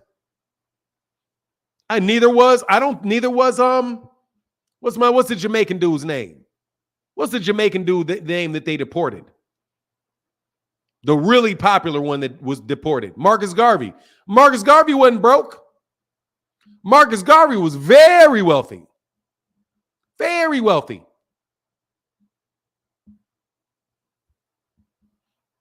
I want to know when exactly it became synonymous with black culture to be uneducated and poor. When did that become what we judge ourselves by?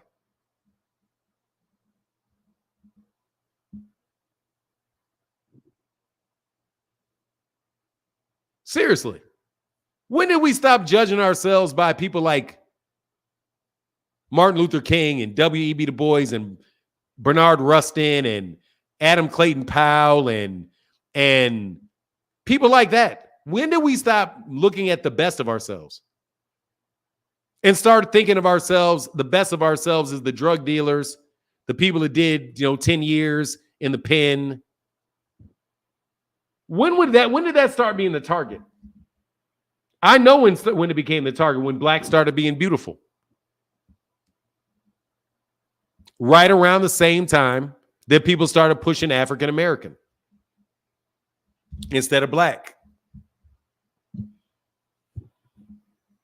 So no, Bill. I don't buy it, homie. Yeah, when they started putting out the movies and they started believing that you are not authentically black unless you are authentically miserable. That your experience as a black person in America is not legitimate if it was not heavily coded in mistreatment and immorality. Even though that is a very real situation for a lot of Americans.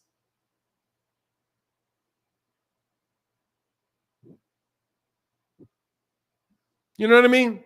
But no, that's what I thought he did.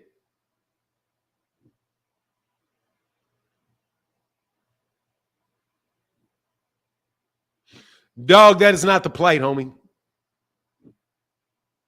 I never take the word African American out of context as an African that was a victim of America. Dude, we're Americans. You're American. You're just an American. You got an African American tax rate?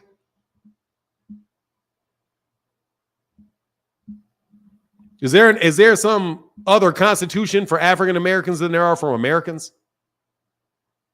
If we're under the same constitution, we're under the same laws, we should be called the same thing as it relates to nationality. As it relates to nationality, there is no nation called Africa America. You're just American. They don't call themselves a white American. They're white, but they're American. They understand the difference. You're American. I mean, we're American. I'm not even talking about it like preaching about it. I'm just telling you, we're American. We're just American. Your nationality is American. That's our nationality, American. They try to say African American as a race.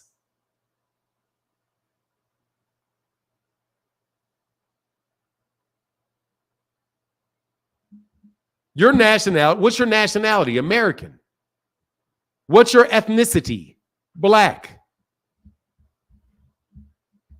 It's an ethnic group. It's an ethnicity. American is not an ethnicity. It's a nationality. American is not an ethnicity. It is a nationality, like British. All British people are British.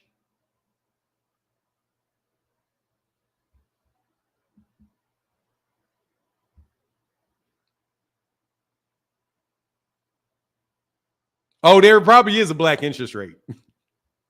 I wouldn't doubt it. I wouldn't doubt it that there was. Anyway, let's get off of that. I don't want to talk about that anymore. I had a little bit of fun with it. I was being spiteful because you told me not to talk about it. I love talking about black people. It's one of my favorite topics. I don't think that we're miserable. I don't think we're uneducated. Matter of fact, I know a lot of very, very, very, very well-educated black people. I know a lot of very wealthy black people. I know a lot of black people, they really could use a helping hand. I know a lot of really wealthy idiots. I know some wealthy black people who are fucking buffoons, who I think are dishonest as the day is long, and I wouldn't want my son to be shit like them.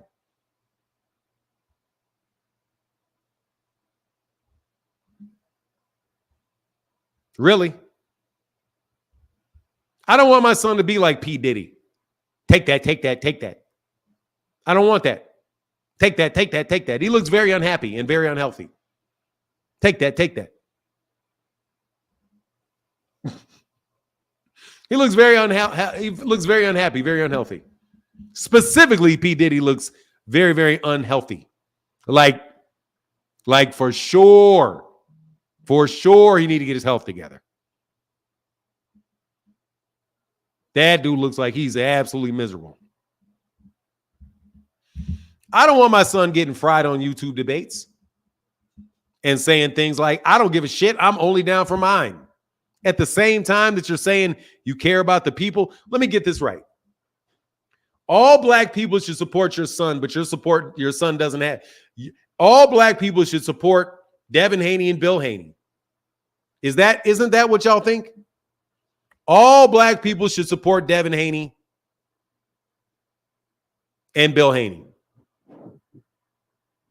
Is that true?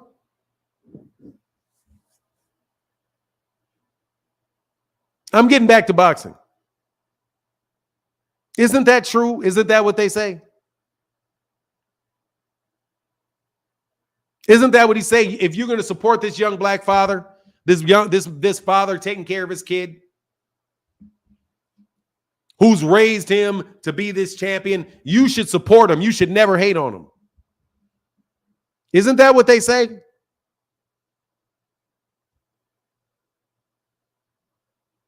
No, I didn't ask if you agree with it. I asked if that's what they said.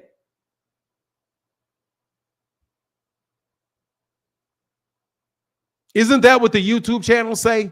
Isn't that what Bill says? Isn't that what YouTube channels say? I want to know if it's what they say, not whether or not you agree with it. We specific over here. I'm not saying it's true. I'm not saying it's not true. I'm asking whether or not that's the argument they present. I think it is the argument they present.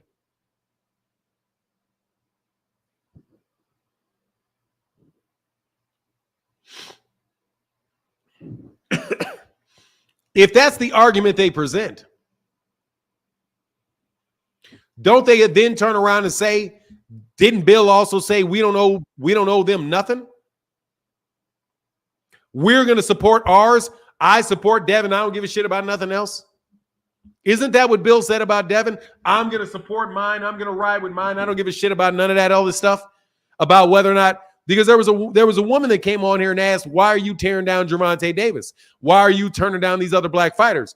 Tearing down these other black fighters. And Bill Haney said, I don't care about those black fighters. I care about mine. So this is the same person saying these same two things.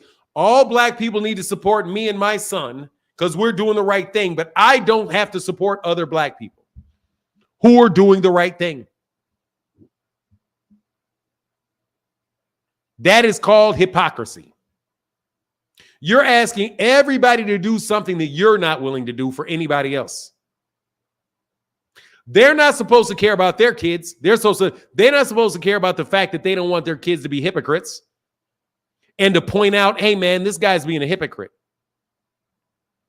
This guy's saying one thing, but he's doing something else, and I don't want you doing. No. You're supposed to support Devin. But Devin's not supposed to support you. There's a standard for Devin and Bill, and there's a standard for everybody else. Isn't that true? Yes, that's true.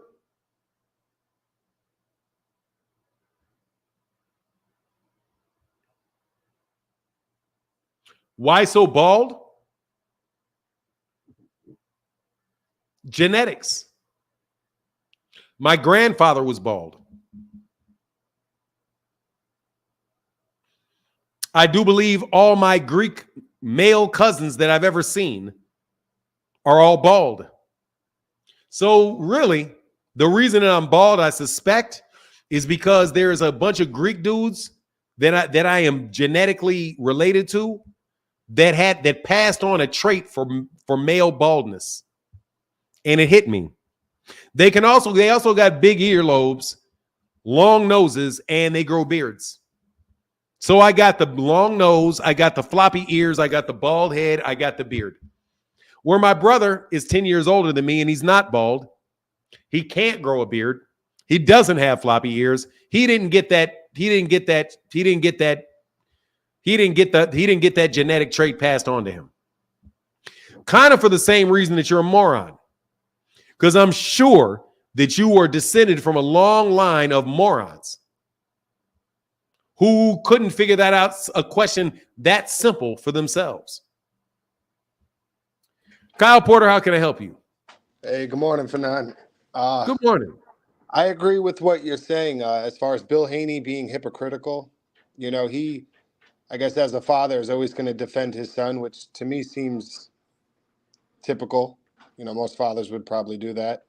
But he certainly does take a lot of shots at Javante, discredited him. And I think that's really just what's turned everybody off from supporting Devin Haney. And when you had asked that question about other channels, yeah, they do often kind of create that narrative that, you know, we should support Haney because, you know, he's a black, you know, he's black and has his father and they got it out the mud. So they try to use that narrative to also, I guess, garner additional fans. But I just find that to be a little bit more like race baiting because I think the skills in boxing is what should attract us to support you or not support you. Hey, you know, can I tell you something, man? Of course. Well, first of all, I don't know how they got paid. It may have been legit. Let's just assume that it was. Look, man, I don't think that ill-gotten gains is from the mud. When people say that it's from the mud, you're growing plants. You grow plants from the mud. Yeah, I think You grow things that are productive from the mud. If you are doing things that are tearing your community down, that's not the mud. You got it out of the gutter. Yeah, if you break it down, for sure. You got it from the gutter. I think people use that terminology from from the mud as if like if you did it yourself. But you got it from the mud is a farmer's term. We grew a tree from the mud. You planted the seed in mud. It grows. That's how you grow a plant, in the mud. Yeah. But you know, I think again. I know what they're saying, and I get it. I just want to be clear that, again, as we talk about black people, there is a difference between somebody. And I don't know how Bill got his money. I'm not talking about anybody particularly. Yeah. I'm talking about somebody, if you get it and it is at the cost of other human beings, that's nothing to be proud of. I agree. It's nothing to be proud of and say, look, man, I robbed and stole all of this money. I mistreated all these people. I did all of these things, and now I'm wealthy. And now I can get my kids can go to school and they can do what they need to do. They don't have to rob. They don't have to steal. They don't have to do the thing. Dude, then just talk about what your kid is doing, because I don't think there's a whole lot of glory in connecting. Just be quiet about it. Yeah. And don't brag about it. Be quiet about it. Italians don't brag about it, because that's exactly how a lot of very wealthy Italians, many of them, did get where they got when they came over from Ellis Island and they got involved in criminality, and eventually they got educated out of it, and their kids went to school. Those dudes came, they started doing all those other things. They don't talk about where that stuff originally came from. You don't hear anybody, you don't really hear the Kennedys talk about where they got the money to buy the Mercantile Exchange in Chicago, even though everybody know where they got it from. Yeah, it shouldn't be glorified. That is just what it is. It's just what it is. But that they are not they are not trying to tie their community to that. And by the way, Italians resent it greatly when people are putting out stereotypes of mobsters, even though the mafia was very, very real. But black people still get this shit put on us. And if somebody doesn't, everybody comes from that.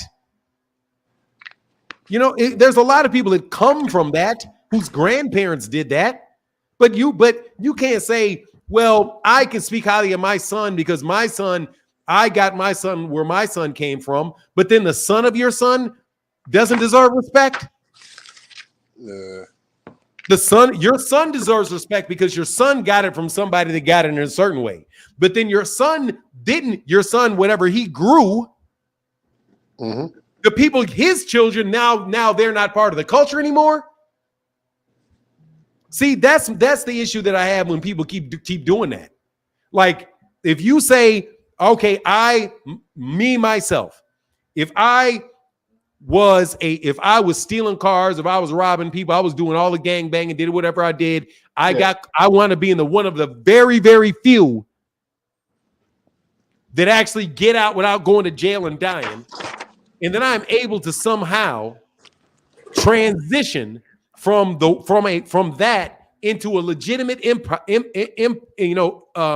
enterprise that now I can support my children in. My children get educated. They have their own enterprises. They want them, and then that becomes the lineage from me forward, right? Yeah. I then cannot look at myself where that's what I'm trying to achieve and criticize the son of somebody's father that did it, or the grandson of somebody that did it, right? So so people say, oh no, the barbershop ain't going to pay attention to you, Fanon. Why? Because it was my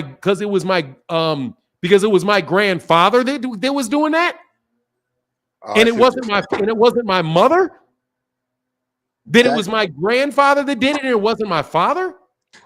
Yeah, that comment has little to no validity. You know, people. What it is it is an attempt. It is an attempt to divide, to guilt trip somebody and make them support you. The people that are in that circumstance now, that look up to people that they feel like, look, man, I'm still out here doing this. I'm out here doing that. You know, I'm out here. I know that is what that group of people that are actually doing it now will look up to somebody and say, hey, man, let me support this dude because he got out of this and now his kid is doing well.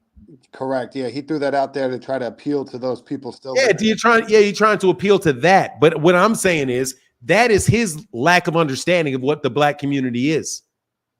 Just because you dug yourself out of a hole didn't mean that there wasn't a lot of people that weren't in that hole with you. And that's what people find out, because if that's what you think black people are, because that's where you came from, but then you put your in a situation when all of a sudden you start meeting black people that don't come from that are come from a different circumstance. You just have to realize, hold on, man, there's a lot of god dang, man. There's a whole lot of people that didn't, there's a lot more black people that didn't come from that. Absolutely. There's a whole lot of black people that are really producing. Wow, the black world, there's something to black people beyond selling drugs. There's black people beyond that. Can I speak on that? Because I think that to even expand on that. No, can you speak on that? Well, I suppose that Bill Haney sees that he does not have the fan base of a Gervonta Tank Davis, and he clearly has some type of envious, because Tank, from what I see and what I hear about Baltimore, you know, he's from a tough situation, and those people who could relate to Tank have already grown a liking to Tank. So Bill Haney's trying to project that his son or him is from a similar situation to try to steal some of that fan base. And it's not organic when you got to go about it in that way. You know, I just think people grew a liking to Tank because of the way he performs and because of his story. And let me tell you, it's more multifaceted than that. Yeah. Okay. Number one, Devin Haney's problem is he's from fucking Cali. Yeah. You're from California, and you're not even really. You grew up in Vegas. There ain't nobody in fucking Vegas. There ain't no. Got a real home. No, I'm just saying. There's nobody from Vegas. Just like Tim Bradley's from New Mexico. Ain't no Negroes in Tim. Ain't enough Negroes to shake a stick at in Nebraska, in Nevada. Same thing, a little bit of the problem that Bud got from being from Omaha, Nebraska. Bud is from Baltimore. I mean, Gervonta is from Baltimore, Maryland. Baltimore is a big city next to another big city, a train ride from another big city. Yeah. And these dudes have been big. That's where big name black fighters come from. You name them. That's where they come from. Yeah. He's from Cali. If he was from DC, it'd be an entirely different circumstance because he would have DC, he would have Maryland. It's just kind of like why Mexican fighters are big in California because there's a lot of Mexicans there. Mexican fighters are not going to be as big in Chicago. Just because there are Mexicans in Chicago, but you don't see the Mexican fighters coming out of Chicago being huge. They come there, dude. You're not from DC. You're not from Baltimore. You're not from New York. And see, Bill every once in a while do like this. Yeah, I know this dude out here, and dude, Bill want to be everything to everybody. You want to be everything to everybody. You can't be an intellectual with intellectual and a street dude with a street dude. And I know, like, even when he's talking to me and he said, man, yeah, I spent time in Kentucky, bro. You're not from Kentucky. You may have passed through Kentucky. You may have spent a summer in Kentucky, but you're not from Kentucky. You can't be from Kentucky and Cali at the same time. You're from Cali. You're from Oakland. I hear it in your voice. That's where you're from. Yeah. So, but you just can't be something to everybody. But at the end of the day, that's why Andre Ward was never huge. Andre Ward was never huge. That why? If Andre Ward was from Detroit, it could be different. Yeah, it's kind of like if you're, of Puerto Rican descent, it's going to assist you. And you're in New York. If you're a Puerto Rican from New York, yes. If you're a Puerto Rican from Puerto Rico, yes. If you're a Puerto Rican from California, no. Not so much. Not at all. Facts. All right. I'm going to keep listening. I got to multitask, but thank you for now. All right, brother. I'll get back, man. All right, brother. Hey, Curly J, man. What's going on, man? I'm about to jump off. What's up? Hey, I'm back for now. Just to clarify some things. We rocking with Tank only because we've been watching him since the amateurs. It's not our fault he's on our coast. It's not our fault that these fighters on our coast at all. So if anybody got a problem with that, tell the fighters come fight on the East Coast. It's no issue. We've been having fighters since the 80s, since the 90s. Winky Wright, Mark Tushop, Sugar Ray Leonard, William Joppy, fighting out of Maryland. So, I mean, a lot of these dudes, and we got dudes right now, Trayvon Marshall, Swift. You know what I'm saying? We catch Swift in the city. It's not our fault. You know what I'm saying? But we are not Devin Haney haters. Let me just make that clear. We are not Haney haters. We just calling out what we see. And as y'all see, I'm at work right now and switching up. Looking clean. Got that Puerto Rican hair. DC. I see you. I'm from uptown DC, not Southeast. I've been on Southeast I just move around a lot. But I'm a big fan of boxing. Detroit got bangers. Philadelphia got bangers. DC got bangers. Cali, Texas, they got bangers too. But, I mean, the big three is Philly, Detroit, and DC right now. You know what I'm saying? That's just what it is, the DMV, because I'm going to throw Baltimore in there right now, too. You know what I'm saying? Ohio, my fault. Shout out to Ohio, because they up the road as well. You know what I'm saying? I spent some time out West Virginia. There's a lot of people. There's a lot of black people there. Yeah, I love Ohio. I love Ohio fighters. I love them. Yes, sir. Yeah, they good, man. But I just came to chop it up, man. I'll be back on again soon. You know what I'm saying? Have it up for none. I love how you switch it over from boxing to politics. I'm with all that, man, because we could go from range to range. Yes, hey man, and DC cast some of the most educated dudes on all them subjects that there are. Great thinkers come out of DC, man. Great thinkers. I had to graduate high school, write a 15-page paper on the corruption and politics, man. So if anybody want to go there, we can go there too. Yes, sir. All right, brother, you get back, man. All right, man. All right. Phenomenal show, said wrench up Curly J. Oh, for sure. We'll do it. Real recognize, real period. Yeah, for sure, man. Look, man, I ain't trying to hear that shit, man. Bill, that was offensive, man. That was offensive. But look, man, I'm going to get out of here, man. Y'all have a wonderful day. I'm about to do a couple videos and try to chill for the rest of the day. Thank y'all so much for your support yesterday and the day before for the birthdays. So, thank you. Say he just wanted y'all to see that suit. Hey, he's like, hey, man, he got prettied up.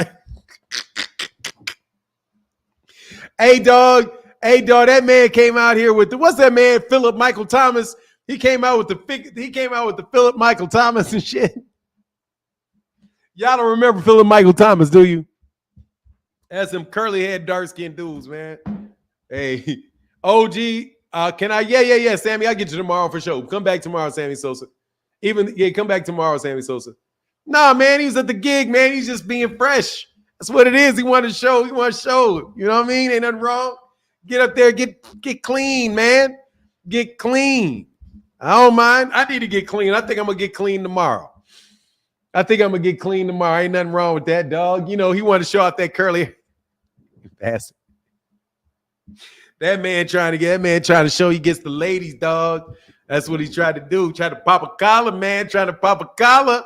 You know what it is? Yeah, from Miami Vice, man. Hey, them girls like some. Hey, man, them girls. You know what's weird? All right, so look, I went to school with obviously I've already told you, I went to school with a lot of white kids. Dude, this white girl said, this is how crazy it is. This is how crazy the difference in the communities are, no matter where. All right, so this white girl said one time to me that she really feels sorry for Philip Michael Thomas because nobody thinks that Philip Michael Thomas is handsome. And I was like, what? Like, I was like, dude, 90% of the women in Black America were going nuts for Philip Michael Thomas. Dude, that's what they said. I was like, don't feel sorry for him. That's what I was like. I was like, what? I was like, because they were like Don Johnson. It was Don Johnson. Because everybody was so, I was like, look, man, you tripping. You ain't got to have, hey, man, you out here bugging, okay? Philip Michael Thomas was killing, man. First of all, Philip Michael Thomas was seriously, man, the most arrogant, pretty dude probably in the history of Black America, man.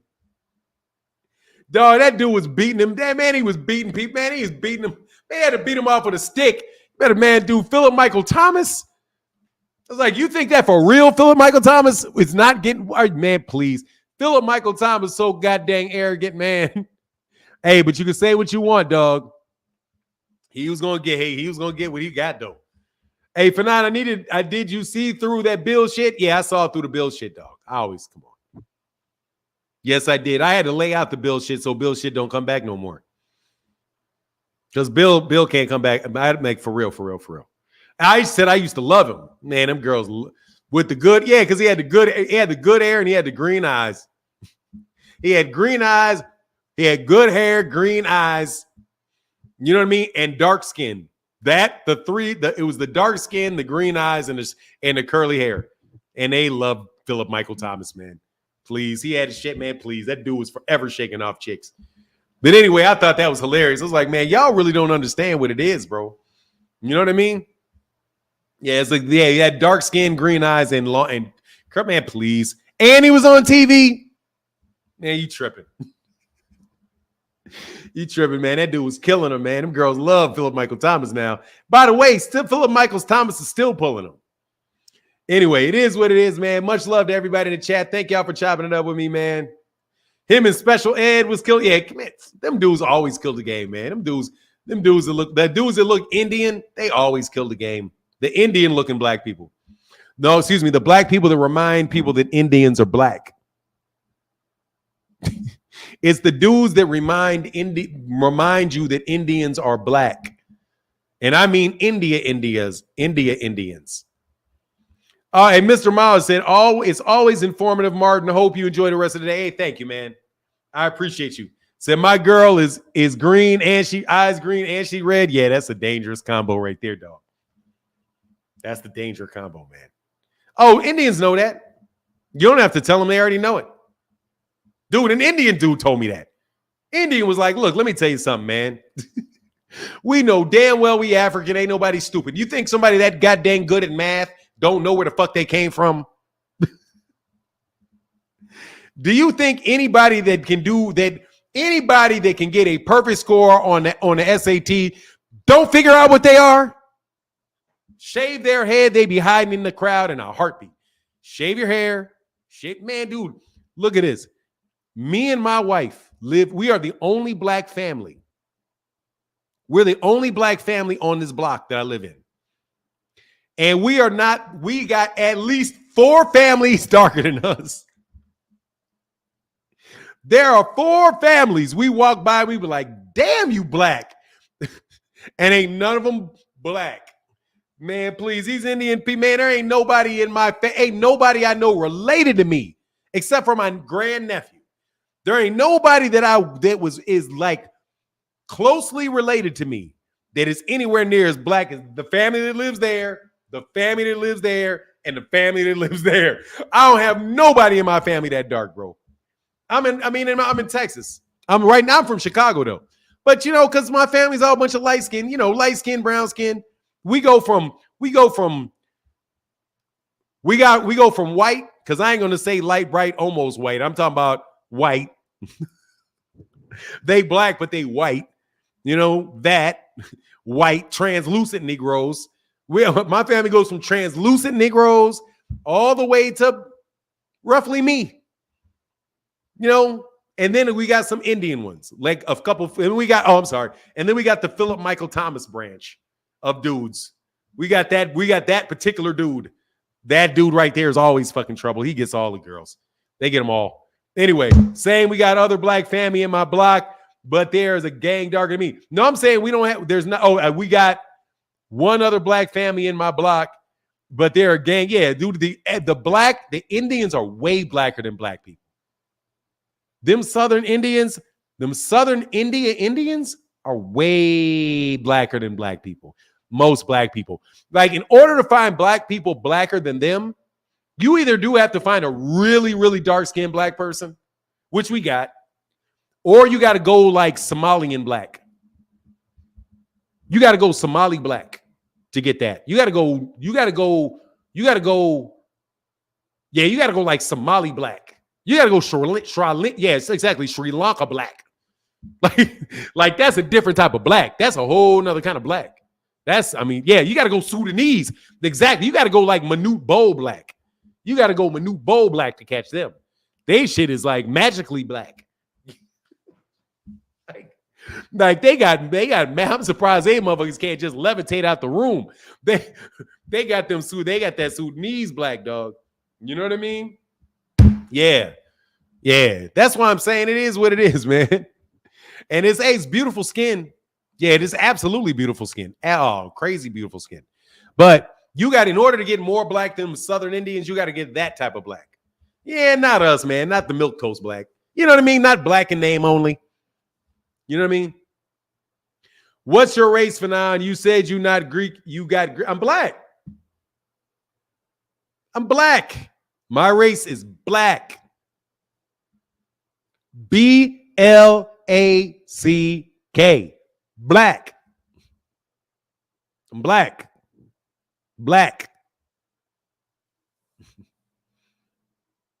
I'm black. I'm bliggity black. I'm bliggity black. I'm just mixed. I'm like you, Kyle. I'm black. I'm just mixed. Gotta understand, dog. You black. You just mixed. That's it. Just a mixed up one. Just one, It's coffee. What's this drink? Coffee. It's got a little milk in it. But it's still coffee. It may not be naked straight all, but to the gut. It's still coffee. It just, you know what I mean? You put some sugar in it, put some milk in it, put some caramel in it, stir that motherfucker up. It's still coffee. Got all the nicotine you need right there. That's it. Said you black, I feel you. No melting pot ethnicity. Exactly, dude. I'm not fucking with that shit. I'm black. I'm half Cherokee and Blackfoot for non-A. I'm blackity black. I'm bliggity black. I'm black. Absolutely. I'm so black I won't take a DNA test because I don't want y'all lying on me. Dog, look, that is. Let me see. What is it if you put 50% coffee, 12% milk, 12% whiskey, and what do you call that shit? You call that shit a cup of coffee. Call that shit a coffee is what you call that shit. Anyway, it's all fun, man. Y'all be what y'all want to be, but that's what I'm black. What's my skin color? My skin color is brown, like everybody else. I'm brown. Just like you are brown.